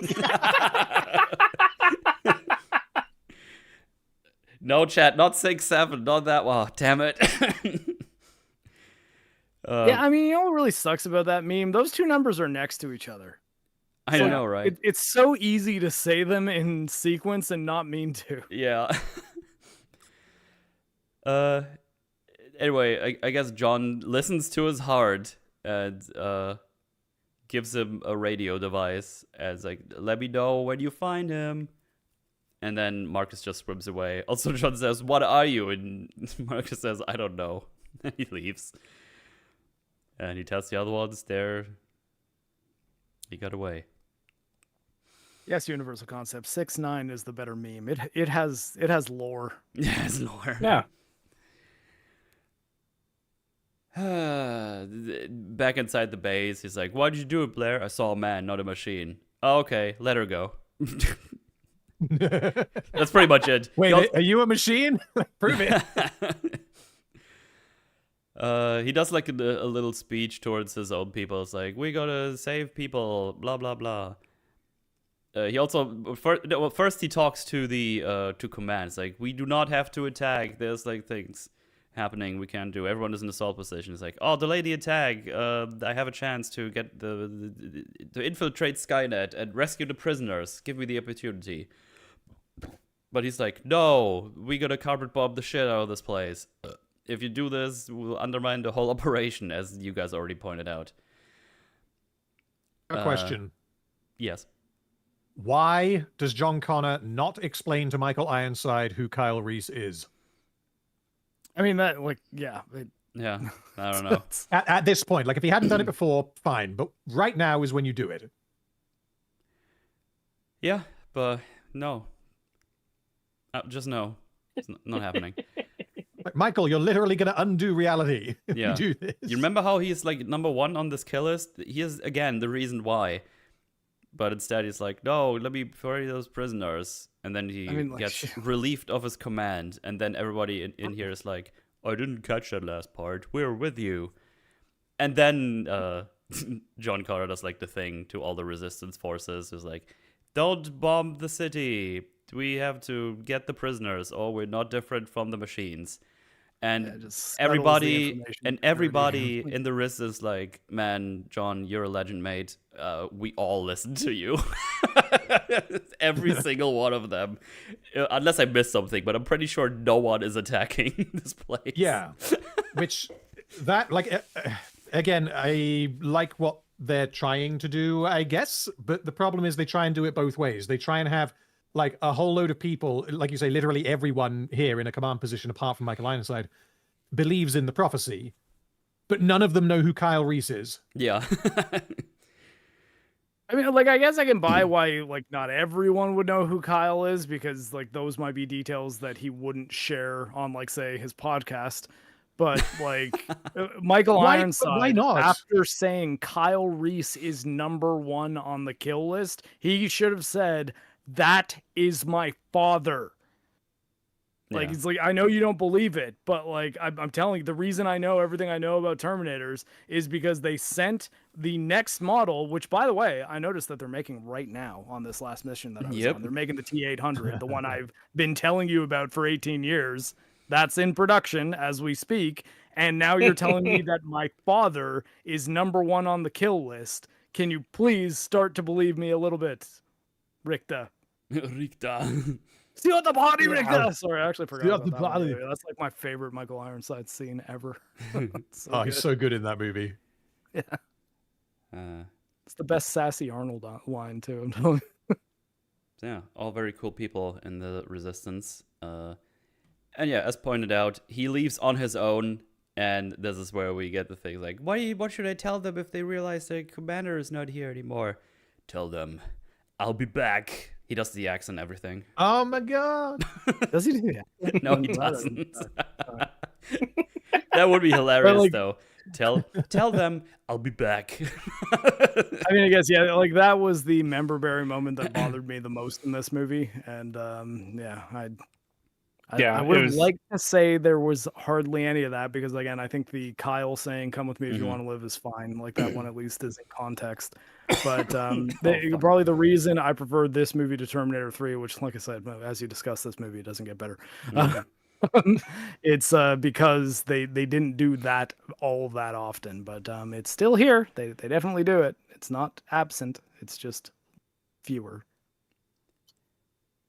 Yeah, and then he gets the Moto Terminator with the music, and he overwrites it, and then rides it, which also looks like he gets rid of the machine on top of it, which I guess is detachable.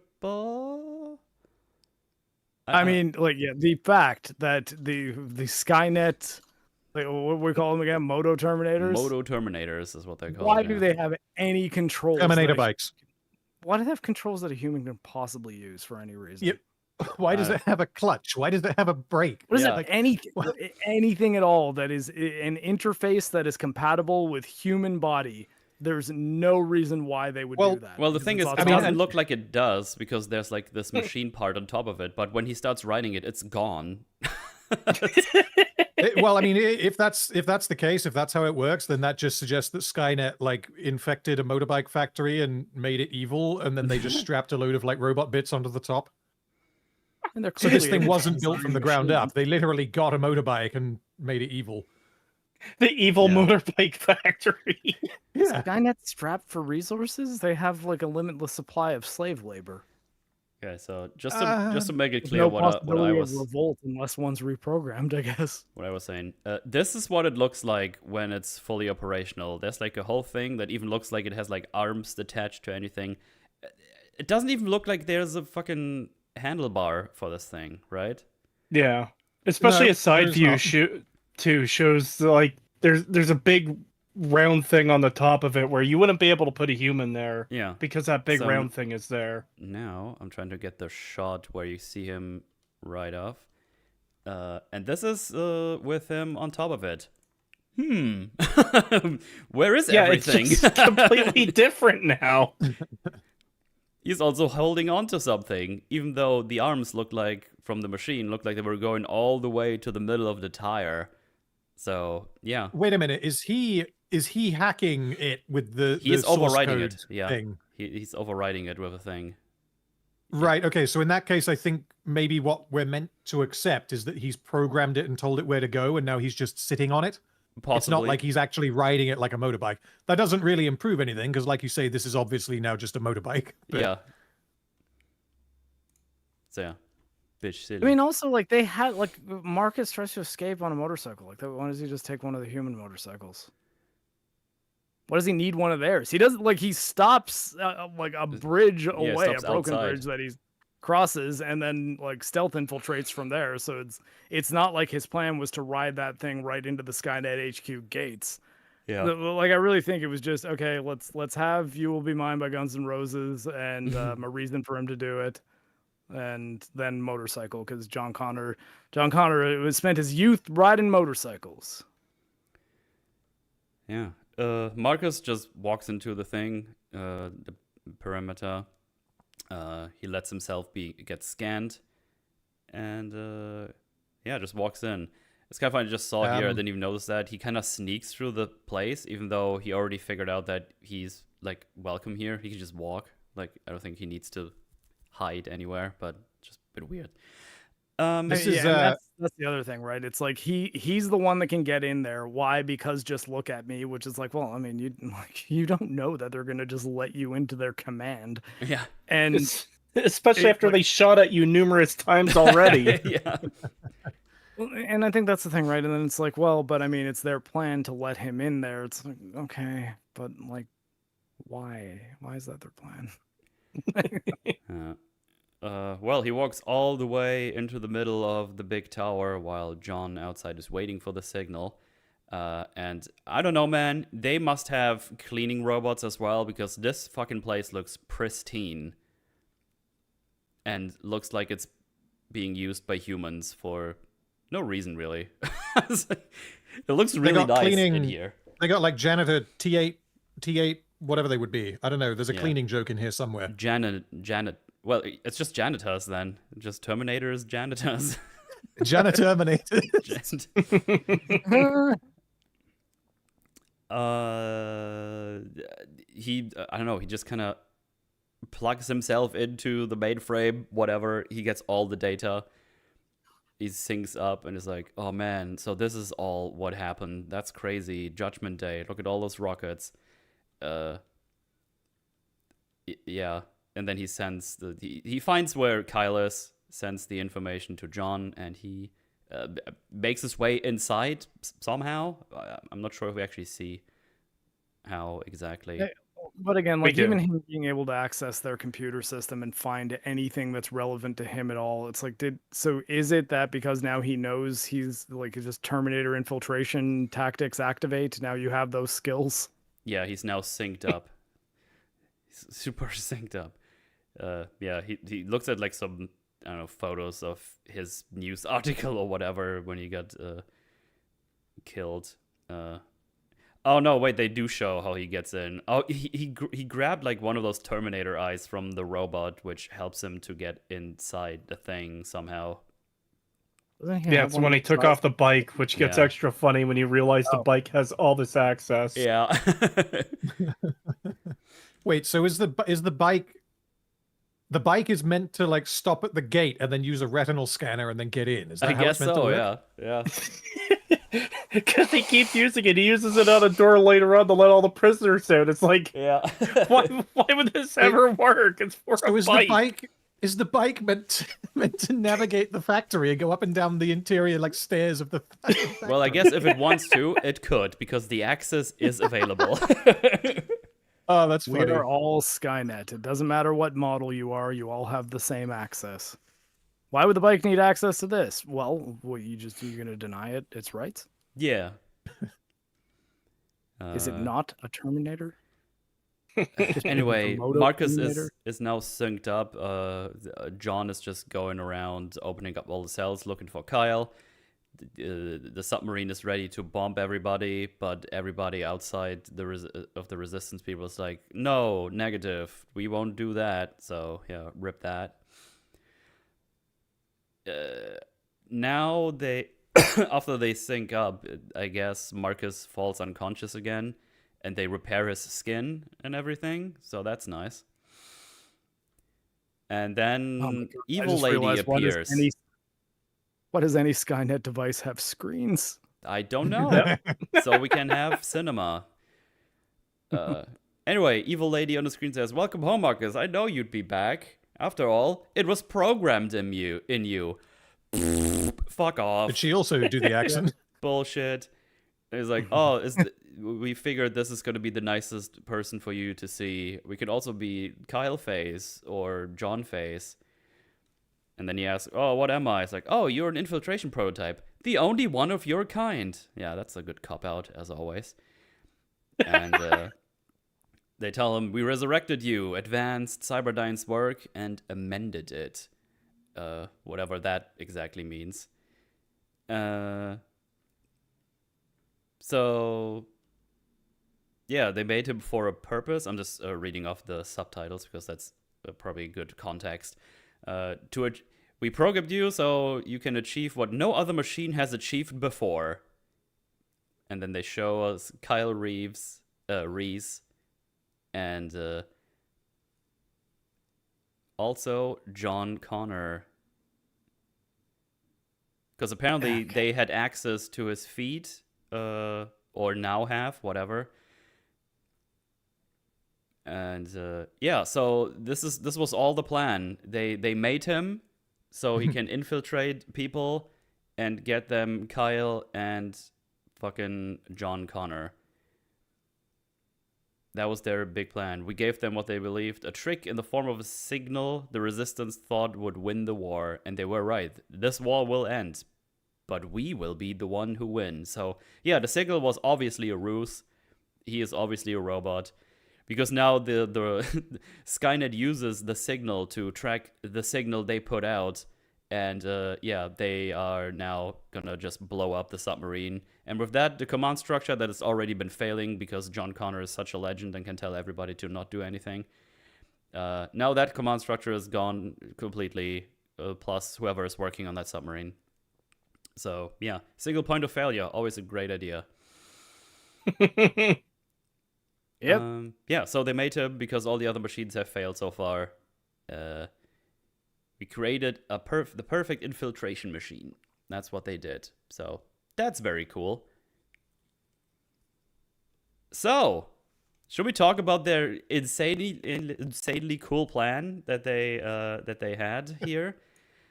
It's so unbelievably dumb. Yeah, so I could go through this list, and I guess random. If you could just add or things to the parts that I mention, or just stop me when you have something to just put in between the things that I have here just now. Okay. Yeah. So I'm good to go. Let's start with this. Facility gets blown up. I give them that a little bit because they could have lured them here with the information that things would possibly be here. That's like the lowest offender. But then immediately, Marcus walks out of this explosion completely unharmed without any bodily harm whatsoever. Very lucky and very stupid. Insane that they put Marcus in that facility. Why would you have those two things in the same facility? Exactly. And if they happen to be in the same facility, you would move them so that they are not. Yes, exactly. Then I guess they're both technically part of the stupid plan. So it's like, well, if they find this signal, then we have our infiltration guy. Yeah. Then Marcus just wanders through the desert without any plan of what is going on, and the first person he stumbles upon is Kyle Reese. Very lucky. Yep. Absolute insanity. I mean, what's crazy is it's not that insane if it wasn't part of Skynet's plan. The fact that it is retroactively makes it the most unbelievably convenient coincidence for their plan ever. Yeah. Well, it's extra funny because Skynet is like, yes, you're the perfect infiltration unit. You did everything we wanted. And it's like showing off Kyle Reese and John Connor. It's like, what do you mean? What did he wasn't you do looking to for him. He ran orchestrate into him by coincidence. Yeah. And then Like, you had no reason to believe that he would run into either of those people. You were just hoping that maybe he would, I guess. But there's also the fact that after running into Kyle Reese, his plan was to fucking abandon him and fuck off up north. That is the next point on my list. He decides to split up, but they end up having to go together because the hunter-killer drone appears. So, this could be a plan of theirs, because they should know where Marcus is at all times. But, because he is programmed, I don't know why they didn't have, a stealth programming running inside of one of his cortexes that just makes him tell Kyle to, no, come with me, so we can survive together, or something along those lines. Why this insane mode where hunter-killer drone arrives and they just happen to have to scramble together into a thing, which just leads Kyle to be captured here. And apparently only there to be scanned. And it's like, oh, this is Kyle. Oh, nice. Also, why would it hurt Skynet's plans for him to just go to the Resistance base and meet up with John Connor like right away with Yeah. Kyle, like with a reason why he'd be able to get in immediately? But no, you got to capture Kyle by another means because you need to make sure that if John Connor dies, it's at Skynet HQ and he's killed by CGI Arnold because that's the only thing that can defeat him. I don't know, man. I guess maybe you could say, well, in Terminator 3, we know that it was the T-850. It's not a different model, even. That doesn't work. Well, because of now Kyle gets captured that way. Very lucky of Skynet that none of them gets killed or shot or heavily damaged / injured during all this fighting, because none of this fighting looks like anyone wants anyone to be alive after this. Yeah, lucky that Kyle doesn't get blown up or Marcus gets destroyed.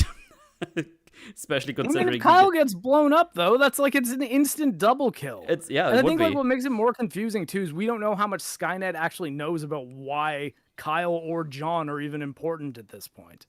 Yeah, I guess I should say lucky for the Resistance or humanity that both of them don't just get blown up here. There is something I want to mention too, but it might be on one of your lists, so I'll just wait until you guys are done. Yeah. Oh yeah, so I meant to just stay muted. Something I want to just mention, because I can't remember if we went over it before or if I've forgotten. Why and how does Skynet know that Kyle Reese is important? Well, I think that's something that Marc mentioned, right? They really, really should be. Because again, the film kind of goes backwards and forwards on the idea as to whether they do or don't know who Kyle is. And this evil plan essentially reveals that, yeah, they knew the entire time. Yeah, he's number one on their kill list for reasons. Exactly. But why? Yeah, we don't know, because the plot needs to happen. That's probably all. I mean, I guess the TX could have uploaded that information from future Skynet into the Skynet that activates at the end of Terminator 3, and that's how they know about Kyle. But did she know? Well, I mean, I guess maybe she would know because she's from further along in the future than the Terminator 2 Terminators, and they've already dealt with Sarah and Kyle and John, so they know all those people. Right, but that so would require that's information she could have given them. Well, no, because that would require that information about Kyle from like the 1980s got to the future about him having fathered John. Like, how does that happen? The only person who knows that is Sarah, and she tells John. So how does that information get to Skynet?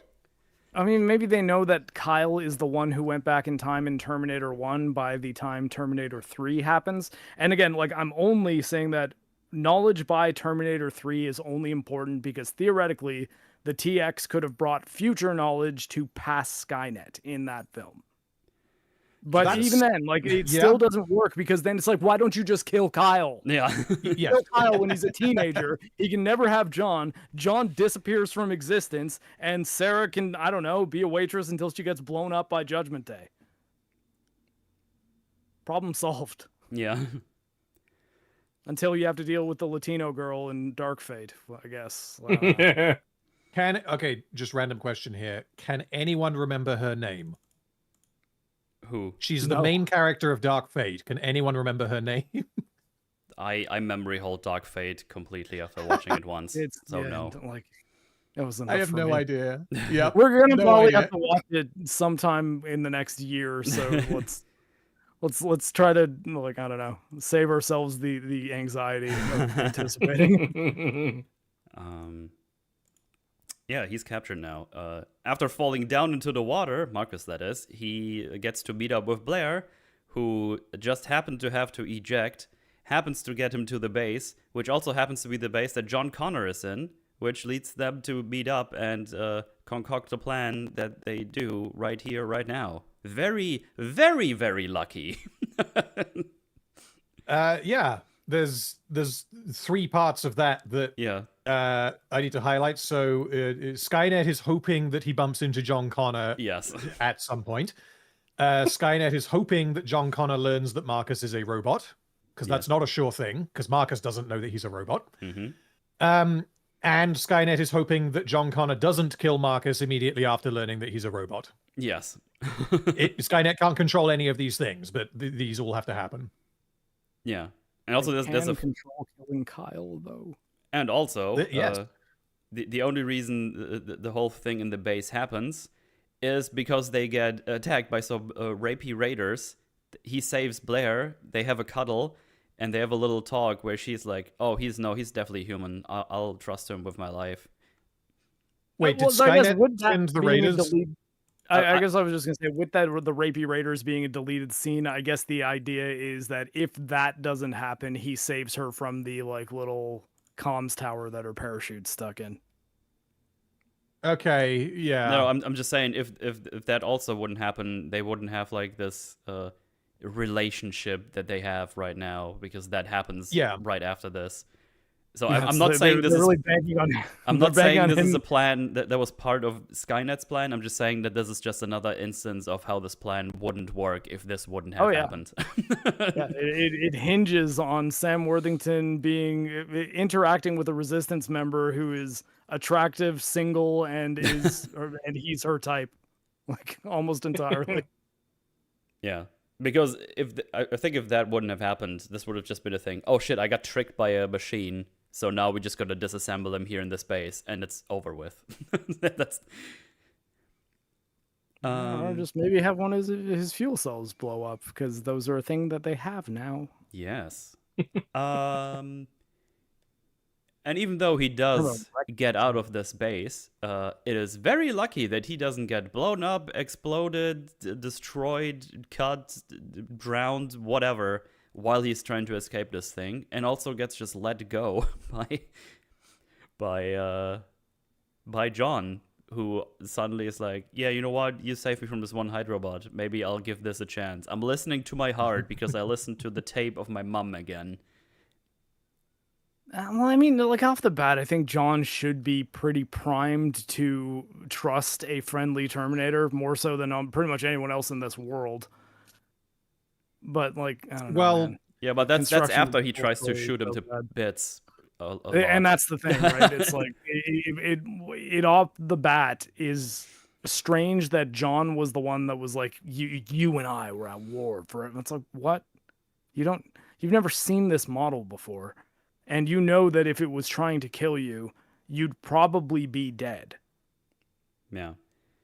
Well, and this kind of leads us to him being able to just walk into this facility, being a robot, and now during this confrontation, he just gets to rip out his machine cortex, which now means he has like full control of himself, because for some reason they gave him,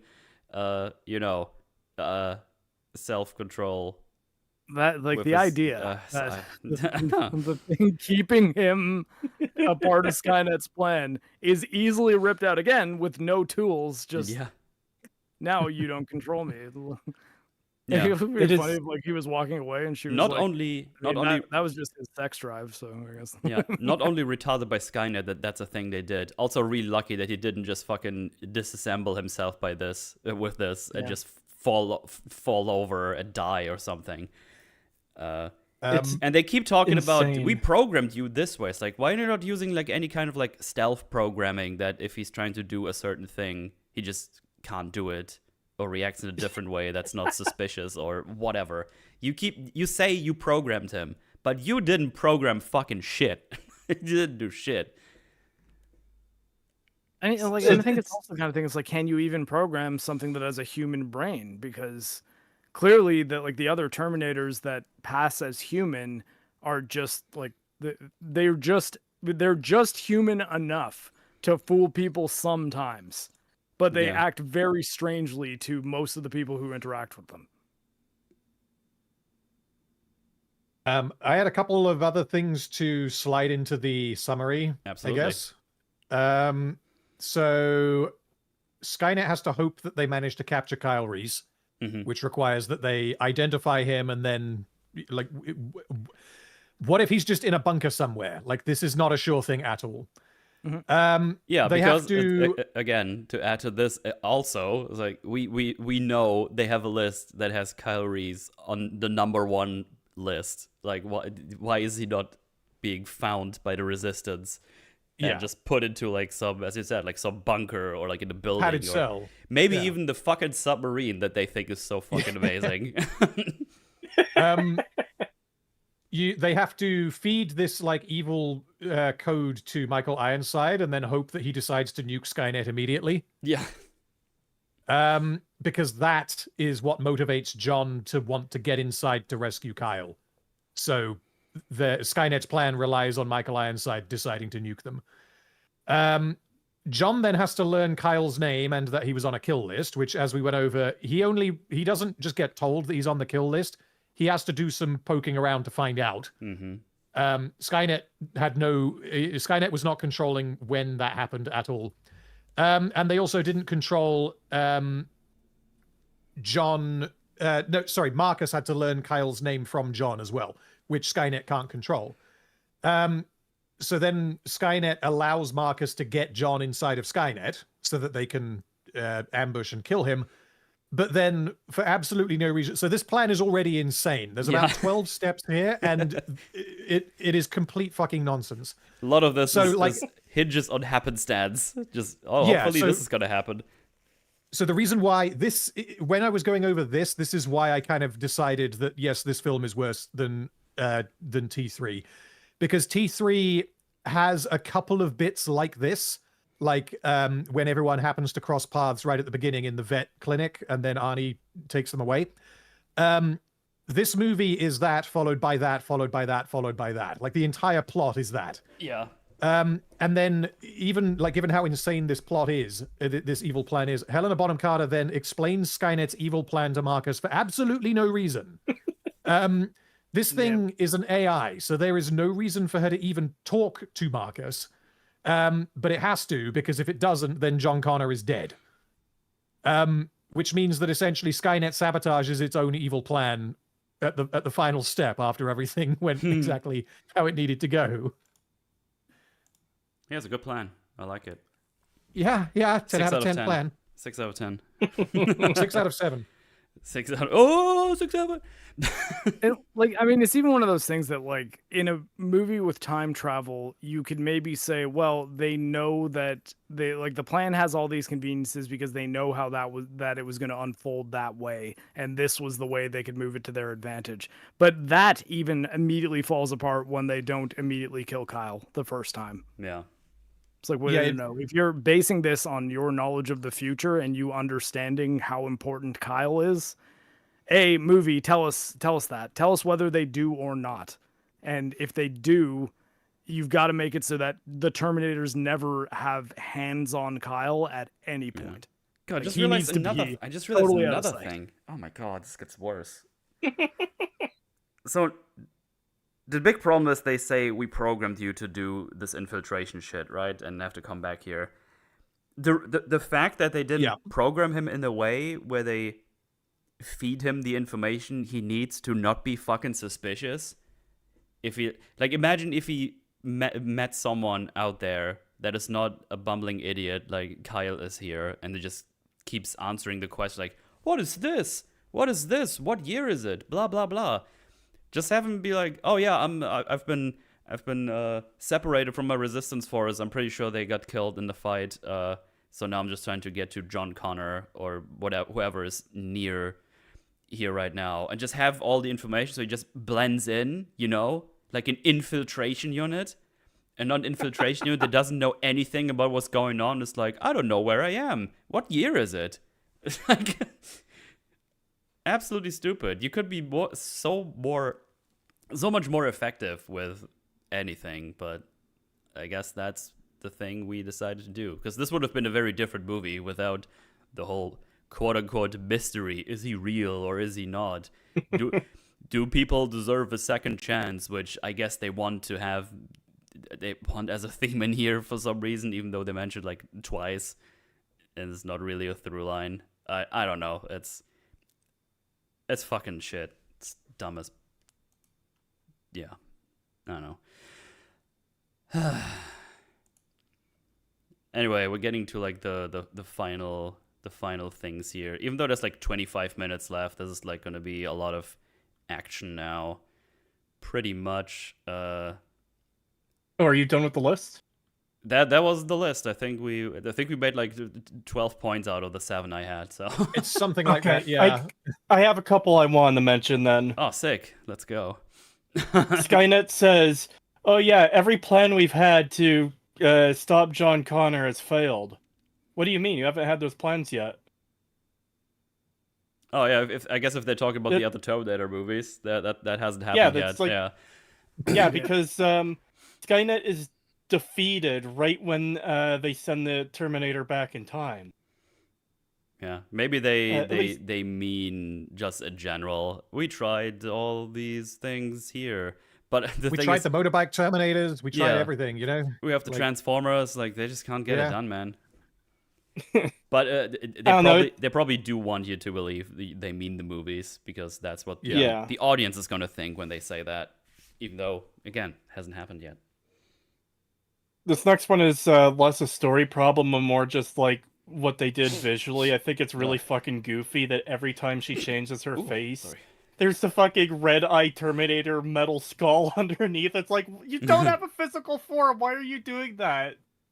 Oh They yeah, have a screen for 'em. Why do they have screens? yeah.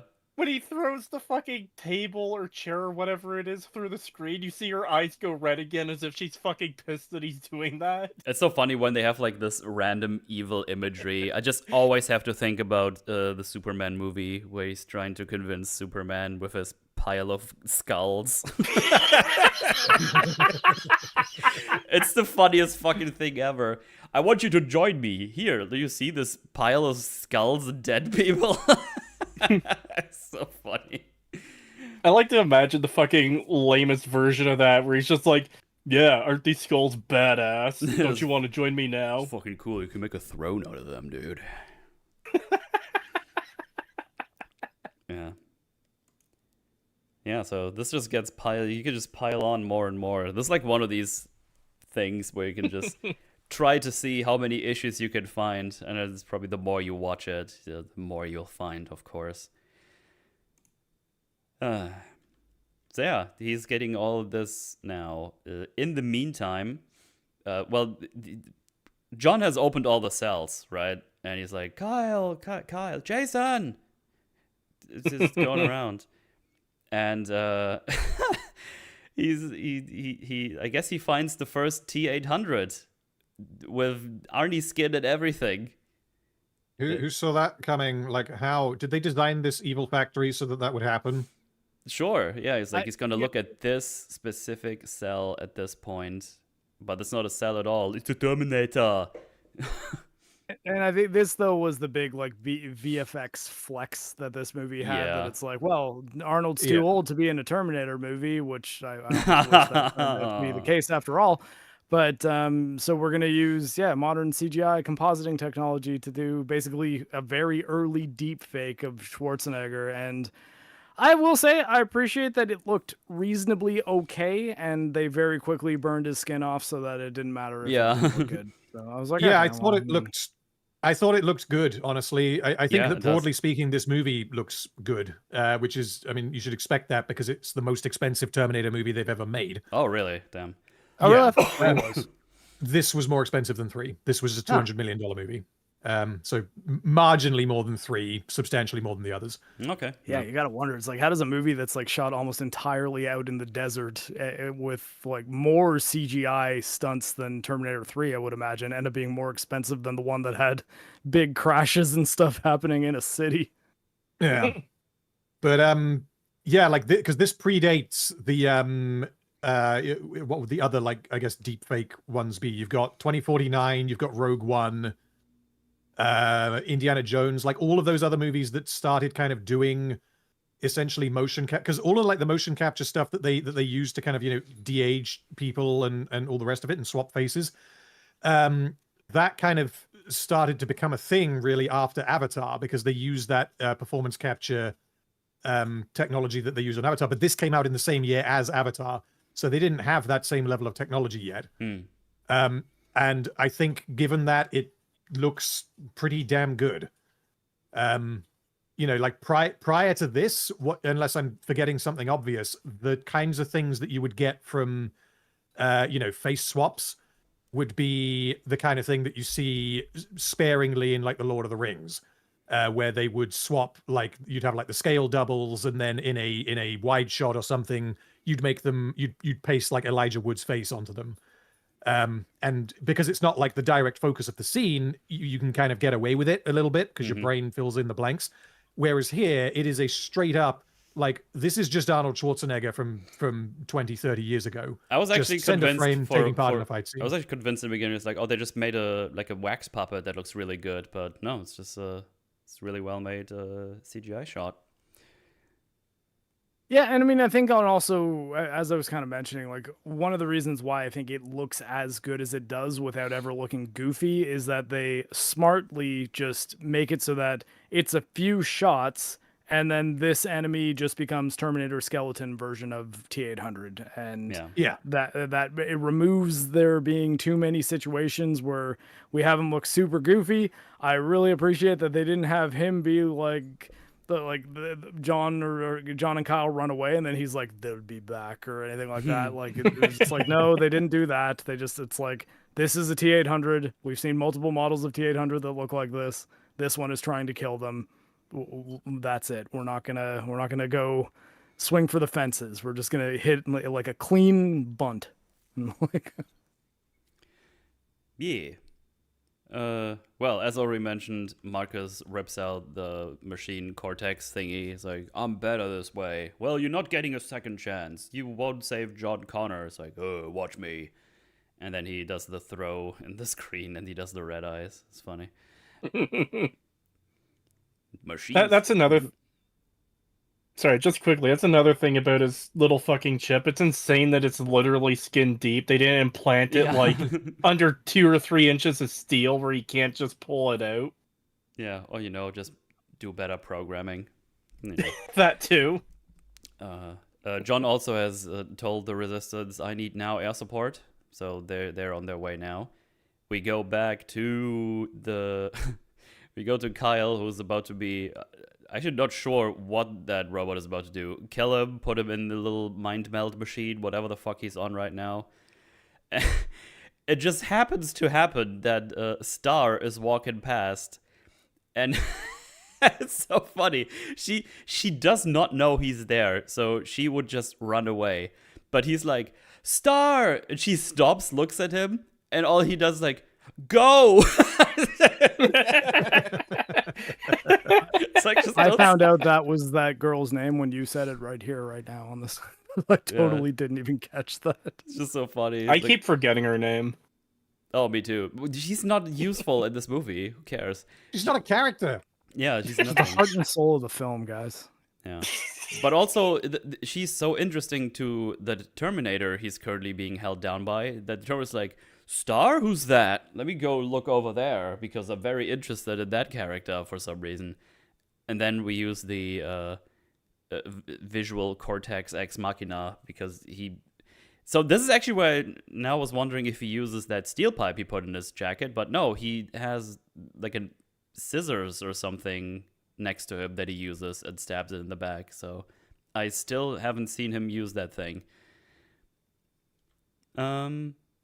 They run away. Luckily, they don't get shot by the Gatling that Terminator is using inside of here, just making a whole mess of this nice-looking place. That's a shame. Hey, you want some more coincidences? Kyle and John Connor, they just walk into each other right here, right now. It's like, hey, what's your name? Kyle Reese. Oh, shit, Daddy? It's him. Daddy? Oh my god, I've been looking at you. Daddy, you're like 20 years older than me, man. What? It's complicated, all right. So yeah, now they're being chased by like a T600 and a T800, but the 600 is still kind of flooping around with the visual cortex, which just now is like, so is it really just short time? Because he seems to be pretty damaged just from that one thing, but whatever, who cares? Because now the T-800 is here, and he just destroys the T-600 because he wants the Gatling gun? Maybe? I guess so. I don't know. Actually, I don't think. No, wait. He doesn't actually pick it up. He gets blown up by the Yeah. grenade launcher immediately. So then I don't. Maybe it's like, this is dangerous. He might shoot me in the back. Or It's something. really weird. Yeah. Maybe it was pissing him off. It's like, shut up, bitch. Anyway, he uses his little grenade launcher and shoots the thing twice, which gets rid of the skin, so we don't have to do the Arnie CGI effects this whole time. He shoots two of them, and then the last one he shoots into the wall, which leads them to like the Terminator facility where they build more. Because obviously we have to have a final fight in some kind of industrial complex thingy, because that's the meme. That's the meme we have to do. And we immediately get the thing we were wondering about last time, but I think James basically already said that they make it canon in this one. Fuel cells. And Star is about to pick what I was like, oh, careful. Those are fuel cells. They're used to... power the Terminators, the T-800s. And he straight up says, nuclear. It's like, oh, fuck. That's a massive problem in hindsight now. Yeah. Yep. T-800s, Like I said, it's nuclear. And hey, it's if it were just this line, you could be like, well, okay, a little nod to Terminator 3. If only Terminator 2 wouldn't it's a good exist. thing. No, I was about to say it's a good thing they don't make the existence of the fuel cells in this spot right here critical to the end of the climax of the movie. Yeah. Yeah, because if they would already be nuclear in Terminator 2, and he would have gone into that fucking melty pot, it would have a very different ending. He would have assassinated everybody. Well, I mean, Terminator 1, why didn't you just expend Yeah. one of his fuel cells and blow up the Tech Noir Club? Also true, yeah. Well, not just that. Why wouldn't it have exploded when she crushed him in the crusher at the end? The fuel cells are a big problem, and if they were going to retcon anything, that probably should have been like, let's pretend those fuel cells don't exist, we won't address them, and we'll make it ambiguous as to whether or not Terminator 3 actually happened during this film. Yeah. Because other than that, it pretty much is. Like, there's no real direct references to Terminator 3 that I can remember other than the fuel cells. There's the name of his I wife, love- but again, she's barely a character. Yeah, I was going to say, I love that you said that, because there's also his wife, who's barely Well, a but I mean, like character. that easily could have been his wife, like in the lore, right? Like, I Sure. don't necessarily think that she exists because of Terminator 3. That's just the first movie that used her. But the fuel cells are like, that's a mechanic. Mhm. Like that is a thing that has uses in this It's world. also it's not just a retcon in that it's suggesting that the T-800 uses these fuel cells, and that therefore the T-800 should have had them earlier. It's also seemingly mixing up that the T-800 and the T-850 aren't the same thing. I mean, if Terminator 3 was asserting that it's only the T-850s that have those fuel cells, because again, like, I guess this movie either misunderstands that or makes it canon that no, all Terminators got these. They all just have Okay, fucking so fat well, boy I'll- launchers from Fallout just in their chest at all times with more than one round. By the way, it's not like they use it and they're dead. It's their only fuel cells. Like no, they got like a couple to burn. So the thing that I'm wondering now is, though, because if I hear like, no, that was a T-850, that sounds a little bit like Cope to me. Like, no offense, because what could possibly change so dramatically that they go from these nuclear cells, which are fucking impressive, like small nuclear batteries, to not use them anymore? You know what I mean? I mean, like it being an upgrade only works if they're like, this is a way that we can give them an extremely powerful bomb to Yeah. take with them through the time travel, because it still is underneath their skin. But I mean, if not, it's like we would have needed to know what the T-800s are powered by and why that's a limitation that would need to be upgraded for it to do anything other than, well, it would be pretty cool if we had at the end escape scene, Arnold sacrificed himself by blowing up one of his fuel cells, and it was like, boom, it was like a nuke, and it was really Yeah. cool. So T3, the fact that T3 specifies that it is a T-850, Yeah. I think is the film implying that these fuel cells are a new thing. Yeah. Because if the fuel cells, or if anything approximately like those fuel cells existed for the previous Terminators, then why would they specify that this is a different model. Mm-hmm. Like, there's no other difference between them other than that it has these fuel cells. And as far as I can remember, when we see like the exoskeleton or endoskeleton in at the end of T1, it doesn't look anything like the torso that we see in T3 when he takes out the fuel cells. Uh-huh. So under the hood, it seems like there are significant differences.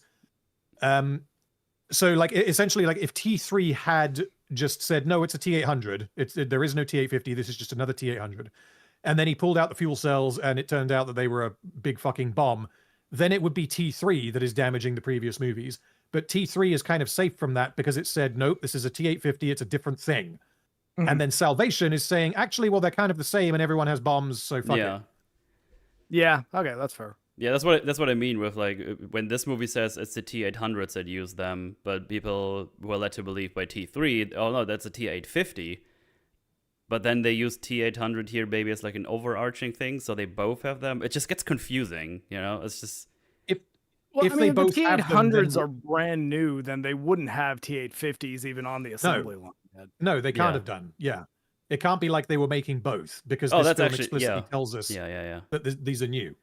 And at least as far as the flashbacks in Terminator 1 and 2 show us, it's like the T800s, at least for the bulk of the war that we have seen, are like the standard infantry for Skynet. Like T600s are only, they're shown for the first time in this movie. Or, I mean, I guess, I don't know. Oh, no. It is a T800 that invades the base in Kyle's flashback in Terminator 1, right? I Yeah. believe so. That's why it's the dogs that have to identify him. Yes. So he yeah. mentions that there were older Terminators that just had like rubber masks on, basically. That basically, I assume, just looked like Michael Myers going after that them. That would have presumably been something like a T600, but again with just a shitty rubber mask. So from a distance, it looks like it might be a person. Yeah. But I don't know. I guess like even for Terminator 3, though, I think I would have liked a better explanation of what the difference between the T800 and T850 is. And I think that considering John has very close experience with the T800, him saying, wait, what's the difference between you and the T800s would have been a very reasonable question to ask. And I don't know, I just kind of wish they explored that a bit more. But you're right. I mean, Yeah. ultimately, the bigger fault with making T800s having mini nukes canon is this movie, not Terminator 3. So, actually, no, hold on. So I'm going to just do a little bit of reading quickly. If you guys want to continue, I'm just going to see if I can find anything canonical that tells us the differences. Sure. Well, it's now time for fisticuffs. Well, not fisticuffs, but just fighting. Because we go through like an assembly line, which again looks pretty cool, like visually. Just well made as always. Also, the child is here now this whole time, in case anybody gives a shit. No. Okay, just thought I mentioned it. The elevator comes down, they go in there, and he presses it to go back up, and he gets Kyle up there. It's like, hey, where are you going? It's like, I'm gonna end this. I'm gonna have to blow this whole thing up. It's like, wait, who are you anyway? It's like, I'm John Connor. It's like, oh, that's the guy I was looking for. And then John gets punched by the T800 here. So, yeah. Good times. Which also makes him lose his grenade launcher that gets yeeted across the room. He then also uses, like, I have no idea what the weapon is called, but it's basically a single round bolt action. Almost looks like an anti-material gun almost in a weird way. I don't know. It shoots big caliber guns, but it's only one shot at a time. Actually, I wait. do want to mention. Actually, this is like 2 right now. I guess he has 1 in a jam. I can wonder. Whatever. Yeah, he uses that. It's very slow. Doesn't really do anything. So yeah, Sag. I do want to mention it's very, very lucky that the Terminator doesn't turn around and use a grenade launcher on John. Yeah, or any other means he can to just instantly break his neck instead of just throwing him around. I hate it so much. I'm going to throw you uselessly around. I read the files on John Connor, and they need to give him a really badass looking scar over his eye. Yeah. But that is all. Well, he holds off long enough that good old Marcus arrives and starts fighting the T-800. While that is happening, John goes back to the nuclear cells, fusion fuel cells, then puts like wires around them, which I guess is like plastic explosive thingies to blow them up. Which, by the way, he uses that to blow the thing up. I think that already raises questions as to... Because I have to assume, like, they're fighting the T-800 right now, correct? Yes. At the end here. And this should have fuel cells in them. Also correct, right? Based on what this film has told us, yes. Yeah. So why doesn't this whole fucking thing not just go up in nuclear waste as soon as he shoots him twice with a grenade launcher? If he can just blow them up as the cells as they are later on with just a little bit of explosives. You know what I mean? Because you should assume that it's stable enough to withstand this kind of things by some kind of means. Yeah. But I guess it doesn't. Is it in like a weird little chamber that is bomb-proof or some shit? I don't know. It's just... It just creates so many problems. Yeah, this fuel because cells has like... if its function is not as a bomb but as a battery, then that means that it has to plausibly be able to function as a battery instead of a bomb. Yeah. Which means, yeah, it needs to, if the rest of it can, shrug off bullets, then those fuel cells need to be able to do that as well. But the problem is that from what we saw in T3 and in this one, that's not the case, which means that these are no longer stealth killing machines, infiltration units. They are nuclear bombs on legs. Which, I mean, yeah, that gets the job done, but they never, they don't seem to be aware of that. Yeah, and Skynet does not seem to have much interest in designing kamikaze Terminators, because there's a couple points in this movie in which that would be extremely effective to kill the targets that they're going after. They have 1 and 2 right here. Just fucking blow up the thing. in utilizing things that can do that in that context. But like, I mean, the seeker drone thing towards the beginning of the movie. Yeah, put a fuel cell in there. Yeah, why doesn't it have weapons? Second of all, why don't you have it so that it can just explode when like it finds someone, right? Like, yeah, you've already given it the location of the target, but also you could maybe kill the target if you just have the thing blow up. Yeah. Because it takes 3 grenades to blow up. Rule of 3. See, I didn't think of that. My bad. Oh, yeah. In a way, the fuel cells being established as what they are, nuclear, kind of reminds me of the Holdo maneuver. It was 1 in a million. It's like, whatever. Yeah. This is still, yeah. Problems over problems. Anyway, Marcus is fighting the guy. He gets yeeted into a furnace, which drips onto his hand, which gets rid of his arm, skin stuff. I was like, ooh, I can probably use that. I remember that from the other movies. That's what I think, not Marcus.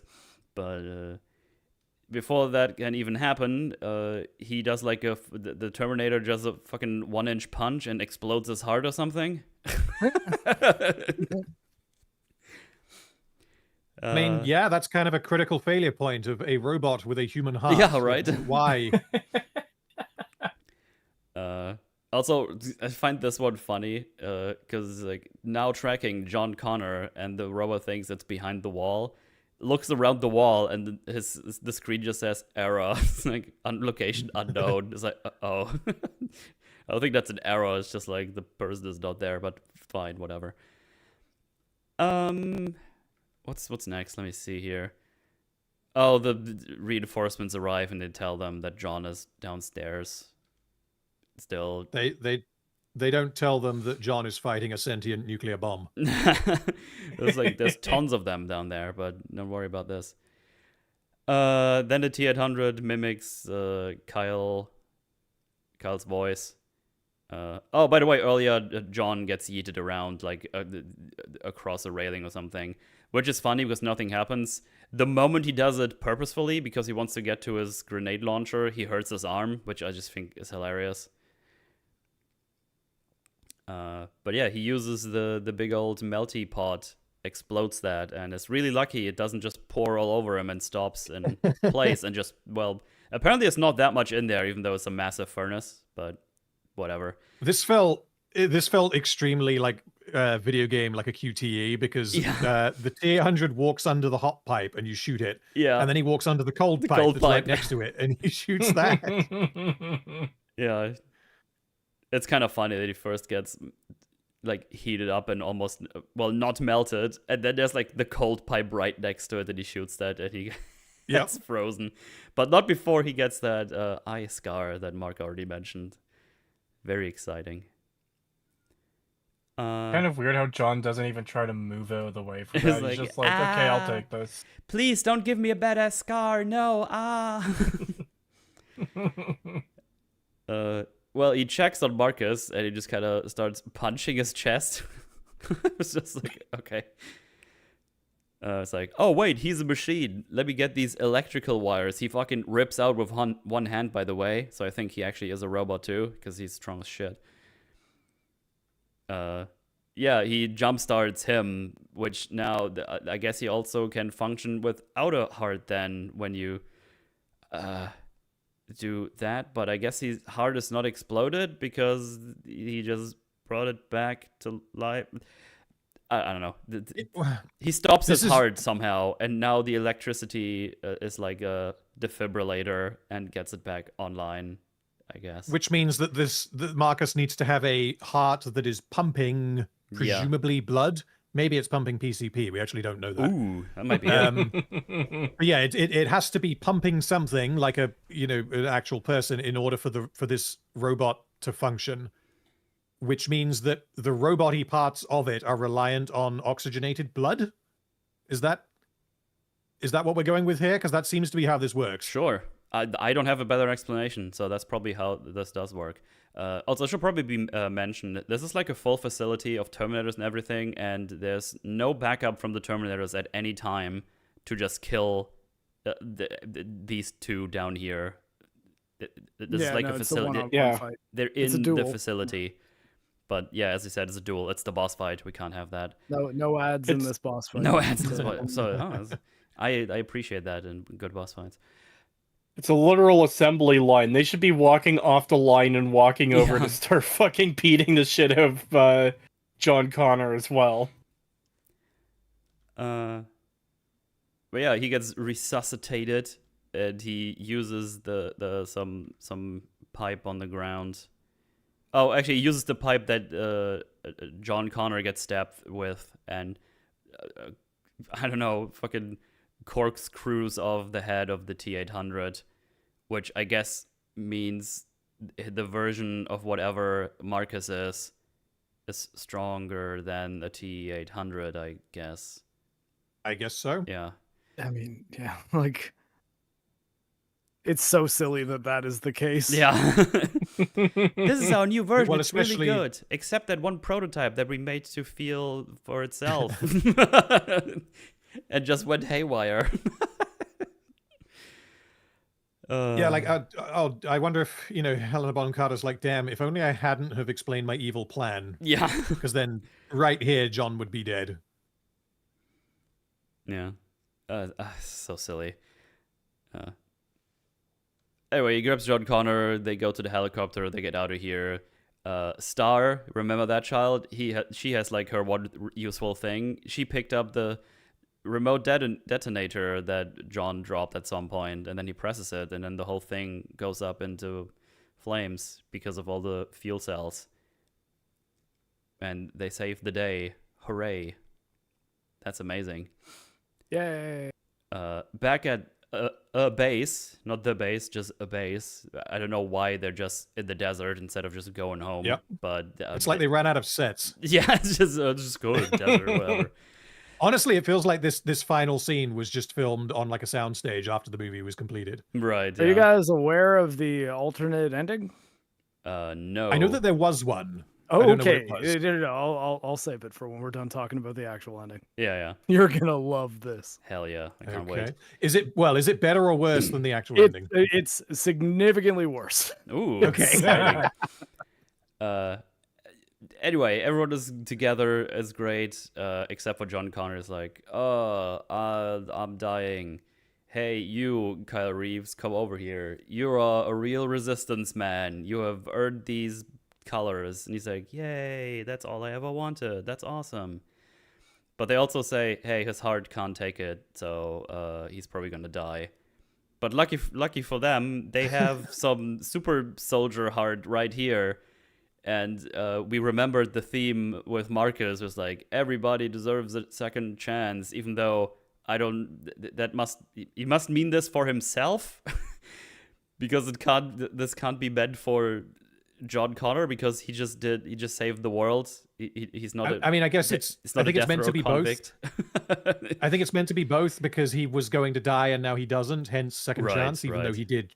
But it's shit. But yeah. I think that's no, what I've just doing. been with the theme that we've been going towards him. I guess they just added that he just needs a second chance because he's a good man.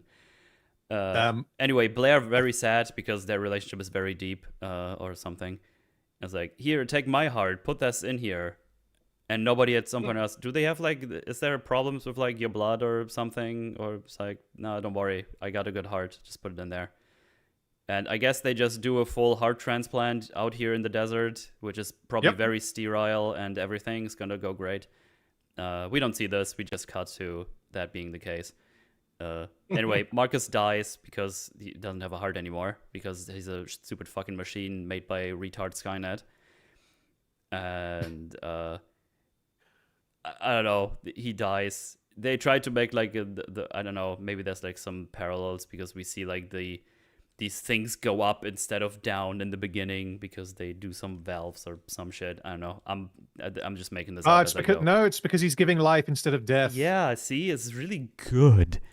I mean, if the scene was good, then I'd like that because it's it's a purely visual thing that they don't mention. I like that as an idea, but fuck me, this is dumb. Yeah. Anyway, he's got a new heart now, which just works like Bethesda games.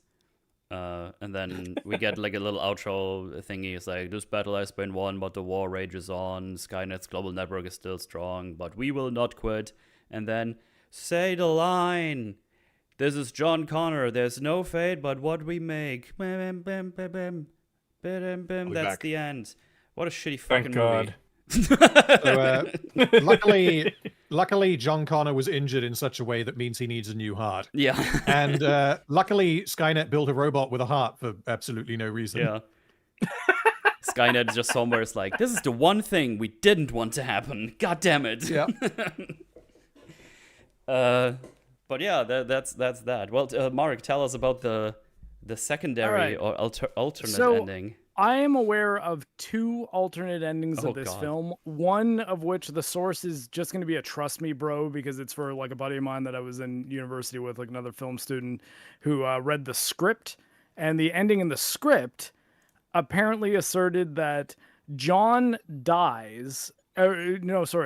I think John has an injury and Marcus's heart is destroyed. So they put John's heart into Marcus's body and make it so that John Connor lives on as Marcus. Marcus takes up the mantle of John Connor essentially, which I did find kind of dumb. Mm-hmm. Doing some research before this show though today, I found out that an alternate ending that they did apparently shoot involves them deciding, John dying, and them deciding to take John's face and skin and do a face-off and put him on Marcus. Again, making it so that the John Connor that presumably exists for the rest of the series is a superpowered Terminator. And then the Terminator eyes glow red, and John Connor / Marcus kills Kate and her baby, Kyle, and everyone else. And that is how the movie was to end. Skynet's plan worked. Bruh. Okay. Now, we want to know what makes me just furious is the context I found this out was reading an interview with Mick G, the director, who said that he thinks people didn't click with the ending, and that's why this movie didn't do very well. And he's like, and it just makes me really wish that we went with that original darker ending, because man, that would have just taken the breath out of everybody in the room. And I'm just like, that is like Ryan Johnson mentality times 1,000. Like, that is Jesus. crazy to think that you're like, yeah, they'd all be like, oh my God, I don't even know what to say. How it's like, no, everyone would be like, that's stupid. That's dumb. And Yeah. you destroyed the Terminator series. Like, what this prequel / sequel that you did was nothing but a troll. Fuck you. So, at least in my opinion, that's a far worse ending. Yeah. And Yeah. really, that's one that exists on film somewhere, but it apparently has never been released to the public in any form. Same. So they took John Connor's heart and put it in Marcus to save his life, and then they took John Connor's face and put it on Marcus so that Marcus could pretend to be John Connor. The first version, I believe, was the one in which John Connor's heart lives on in Marcus, and Marcus with Sam Worthington presumably playing John Connor in all the future Terminator films. And I think, like, at least my friend, again, like, in this, again, like, my source on this one isn't good. It's just like a trust me bro from a conversation I had 20 years ago with a buddy of mine. And he said that, like, apparently there was some rewrites that happened because Christian Bale was like, yeah, no, like, I'm not, like, if you want me to play John Connor, I'm not getting replaced by another actor at the end of the movie. That's stupid. And also, don't make John Connor a Terminator. But I don't know if that's true. It might not be. Again, bad source on it, or like not a solid source. But the John's face grafted onto Marcus, and Marcus's true mission activating and him killing everybody, ending the movie with Skynet winning and everyone's sad, was like apparently the one that the director was like, yeah, the studio didn't let me do that, but how badass would that would have been? And I went from sorry, that would mean that Skynet could always have activated Marcus as a sleeper agent to kill everyone in the room, but they decided not to do that until he had John Connor's face for some reason. Which is why this interview made me lose every ounce of respect that I may have ever had for this director. Like, I'm just like, you think that would have been better? You think people would have liked that more? Fuck you. No.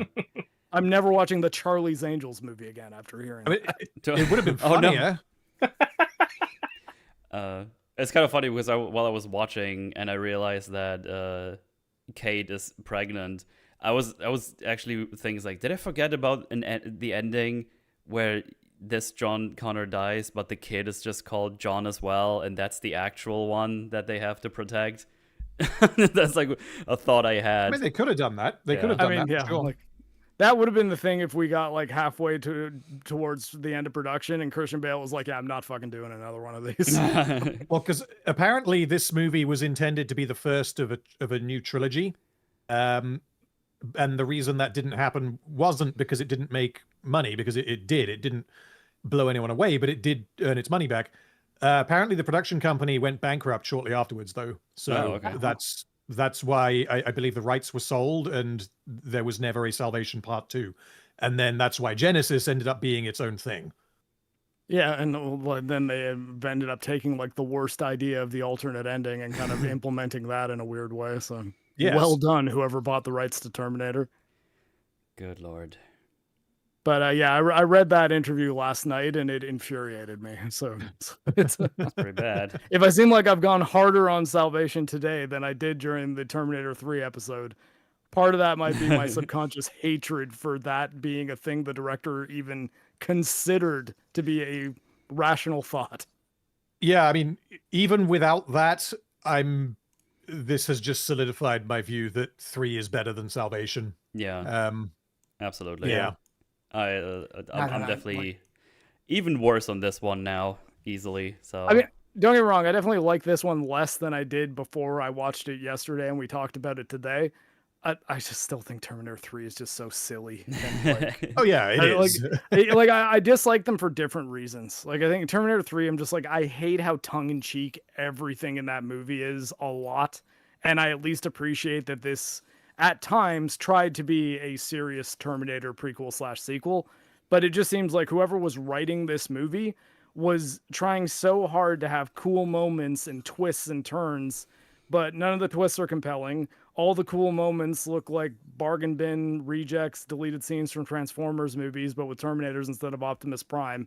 And it just it tries to do so many complicated things when like a Terminator, even Terminator 3, if you're going to say Terminator 2 happened the way it did, but they didn't manage to stop Judgment Day, therefore the future, or even say they did. Say Terminator 2 is the Metal Gear Solid 4, even though there's a 5, 4 is kind of the ending. If you wanted to do a third Terminator movie, sequel/prequel, the Terminator Resistance, the video game, actually kind of does it the best. Because it's just like, you're a resistance fighter, there's other resistance fighters, and you're dealing with surviving in the Terminator world, and the game, I guess, not movie in this context. And, I mean, okay, does anyone care about spoilers for Terminator Resistance, the video game made by the guys who did the RoboCop game? I mean, I probably want to play it at some point, maybe. I'd like to play it. I haven't got around to it yet, though. Okay, then like I won't tell you how it ends, but like it functions fairly well as a prequel/sequel. Like if this was Terminator 3, I would be totally fine with it. Like granted, done as a movie instead of a video game, and assuming like the dialogue's good and all the other movie things. But yeah. I think that like the obsession with being like, we need to have another new type of Terminator that's never been seen before, or we need to have it so that twists and turns happen that the audience will never see coming. It'll totally like shake the foundations of what the Terminator canon is. I'm just like, fuck, just have a movie about people trying to survive fighting robots. It doesn't need to be bad. You can make one of those that's good and compelling. Just have interesting characters and action scenes that make sense. That's all you have to do. Sorry. Yeah. Got the Alex Jones thing. Excuse me. Oh yeah, I guess this was the movie where Christian Bale had his rant thing happening. Yes. Oh, good for you. Which scene was that? No, like IRL rant while during production. No, I know. Also. It was just a scene in which he's trying to deliver something seriously, and then someone walked behind his eyeline match. So it might have been just a time where he's speaking into the radio, giving one of those speeches, and just staring dead ahead. And someone walked behind the camera, but it fucked up where he was like focusing to look to keep that like locked in stare. And I think he caught him on a bad day. Yeah. Good stuff. But yeah. There you have it. That's Terminator 4. It's if you thought this was bad, we got 2 more, and they are... I haven't seen them since they came out, I think, so this is going to be fun to go back at some point. I don't know when yet. We'll figure it out, but yeah, stinky movie, this one. Yeah, we ended up pushing off the mid-Terminator arc that this is the conclusion of like about a year. So it's possible. We might not do the disaster Terminator arc for quite some time, because we will do it. We will commit to finishing this arc. But yeah. It's one that I don't think any of us are like pumped to get underway immediately. Unless you guys just want to rip the Band-Aid off and do it sometime soon. But we'll see. The next 2 are going to be worse. I only have one request. Don't schedule it during Fallout Season 3. I don't know when I mean, that is, if you guys do we have anything going on next week? I guess we could just keep the Terminator game rolling. But like, again, I'm in no rush. Yeah, also no rush to go to Genesis straight away. But yeah, we got this group going. We'll figure it out. No problemo. Then we got a couple of super chats I'll go through here real quick. Thank you. Thank you very much. Odin with the $5. This film is like the worst one. Can you all just skip to the good one? Terminator Genesis? No! Bruh. Bastard. $10 from Slumpy. Having worked around US submarines in a dry dock, I gotta ask, how are they doing any maintenance on that sub? No way they still have functional dock facilities. The ocean causes a lot of wear and tear. That's a good... It's underwater forever, I guess. Yeah, they're not allowed to come back this out. movie asserts. But yeah, how do they get supplies onto it? Yes. We need supplies. I mean, Christian Bale just jumped in the water and we just throw it in and they just suck it up with like a big hose or something. I don't know. I imagine they just get a guy and they just tape packages to his body and have him jump in the ocean and pick him Yeah. up like they did John Connor. Little like young navigators on there. It's like, Lieutenant Ratchak, can we have some food? It's like, oh, what, you want a massage too? Why don't I find you a hooker? It's the apocalypse. Deal with it. Yeah. Really? But I mean, we need to eat. No, you don't. That's an order. But yeah, obviously, right. It's a big question. It's like, how do you even do any of that? It's like, don't worry about it. Sty Games with the 280 Canadian. Thank you. A lot of Ring on PS4 is your salvation metal. No. Is Gollum a PS4 game? I have a PS5 version, physical, still in box. I don't know if they released it on PS4. I mean, I thought a game that epic would have to be next gen only. Like, you know, that's way true. ahead of its Absolutely. time. God, yeah, if it runs even worse on the PS4. And then at the end here, we got 5 gifted memberships from M8566. Thank you very much. Hey. Appreciate it. Thanks, man. Thank you all for the support. Appreciate it And as thank you always. all new gifted members. You use them emojis. Yeah. But yeah, there we have it. Obviously, Cree Random, as always. Pleasure to have you guys around. Good times. Yeah, guys, thanks for joining. Thank you. Thank you for the invite. You know, the next ones are going to be really, really, really bad. So those will be fun. Yes. But before we get out of here, Cree, what's going on? What you up to? Tell the good people. Oh my god. I've been procrastinating way too much. I'm still working on the Fallout Season 2 video. Hey. That's going slowly right now. I'm trying to get back onto it to try and get it done as soon as possible. We'll see how that goes. It's still a while out though. Well, in any case, link down below, of course. Go check it out. And Random, you have like 700 hours of video made since last time we had a Forge, I think. Maybe. I can't remember when when we did T3. This Quite wasn't- possible. I mean, it was like 3 weeks ago. It wasn't probably Yeah, that that much, wasn't that but long. still. I think Okay, it was well, a month yeah, ago. Yeah, we've got. In that case, I don't think I've released a video since then, but I'm now in the home stretch of the final Spartacus video, Nice. Yeah. which is currently shaping up to be, I would expect, around 8 hours long. Yeah, it's a bit of a chonker. But, I haven't. Yeah, I'm so behind on your videos. The next time I'm just gonna go quest on World of Warcraft. I'm just gonna pop those on. That's gonna hold off for like a week or two. yeah, I'm looking forward to getting it done because I have other things that I want to move on to, and I've been doing Spartacus videos now for like 8 months. As much as I love the show, doing it all at once was maybe not a good idea. But yeah, apart from that, I've been streaming some Resident Evil games because a month ago I hadn't played any. Mm-hmm. Since then, I have played through 7, 8, and 9 in their entirety, and I'm planning on doing 2 remake next week. The order is all over the place because it's Resident Evil. I figured I'm not going to do, 1 through 9 with all the remakes or whatever. I'm just going to pick the ones that I think make some amount of sense based on speaking to people. So yeah. Yeah. I think Mahler is doing the Jill run of Resident Evil 1 tomorrow.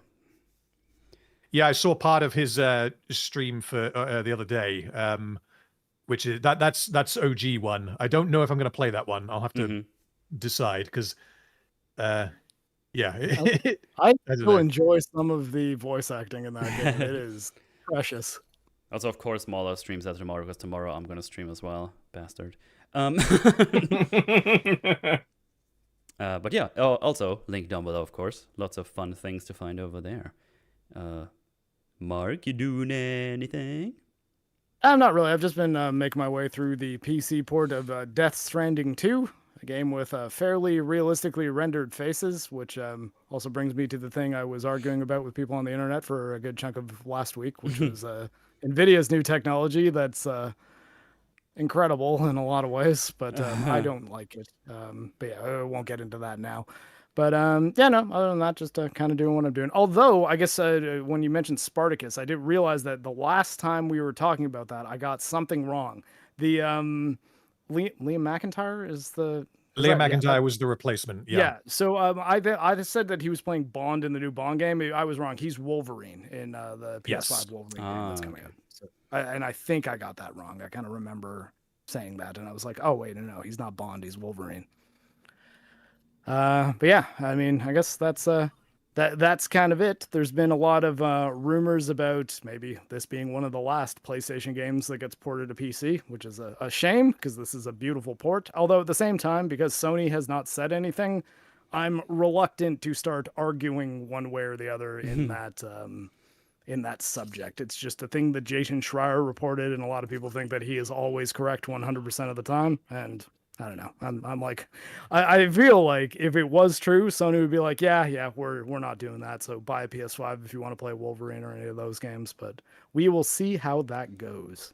Though, hey, if you want to see me arguing about video game industry stuff, I'm Cyborg Marc on Twitter. I will not call it X. Nobody does. Nobody here does. But yeah, well, as for me, I'm doing more Look Outside tomorrow. I wish I had even more time to play this even more. I'll probably do 2 streams of that the coming week. Because I want to play that game more. That game fucking rules. And I listened to the Terminus sound, the music theme from the basement, or the ground floor, like 40 to 50 times now. Because it's really fucking good. Also, finishing up my Dustborn / Forspoken rampage, whatever I'm gonna call it in the end. That's gonna be an easy 2.5 hours of video. The rando rants are supposed to be like low effort, but there's a lot of footage I had to go through with all these fucking games. Jesus Christ. So yeah, there's tons of like footage of my streams in there, and obviously commentary that I recorded, so that should be fun. That should be coming out sometime next week, hopefully, unless anything crazy happens, which also means I have to now download all the Dustborn VODs and also put them through Handbrake. So Vegas is like, yeah, I like those files now, which I'll do overnight because that always takes for fucking ever. And yeah, fun editing times. So yeah, that's gonna come out, and on that we got Forge next week, which will be something we will figure out during the course of the week. Hooray. Yeah. And there you have it. Well, again, thank you all so much for hanging out. We are out of here. You all have a good night, good morning, whatever it is for you right now. And we'll see you soon. Goodbye. Hey, everybody. Goodbye. Thanks for watching. Have a good one. Thanks for the support.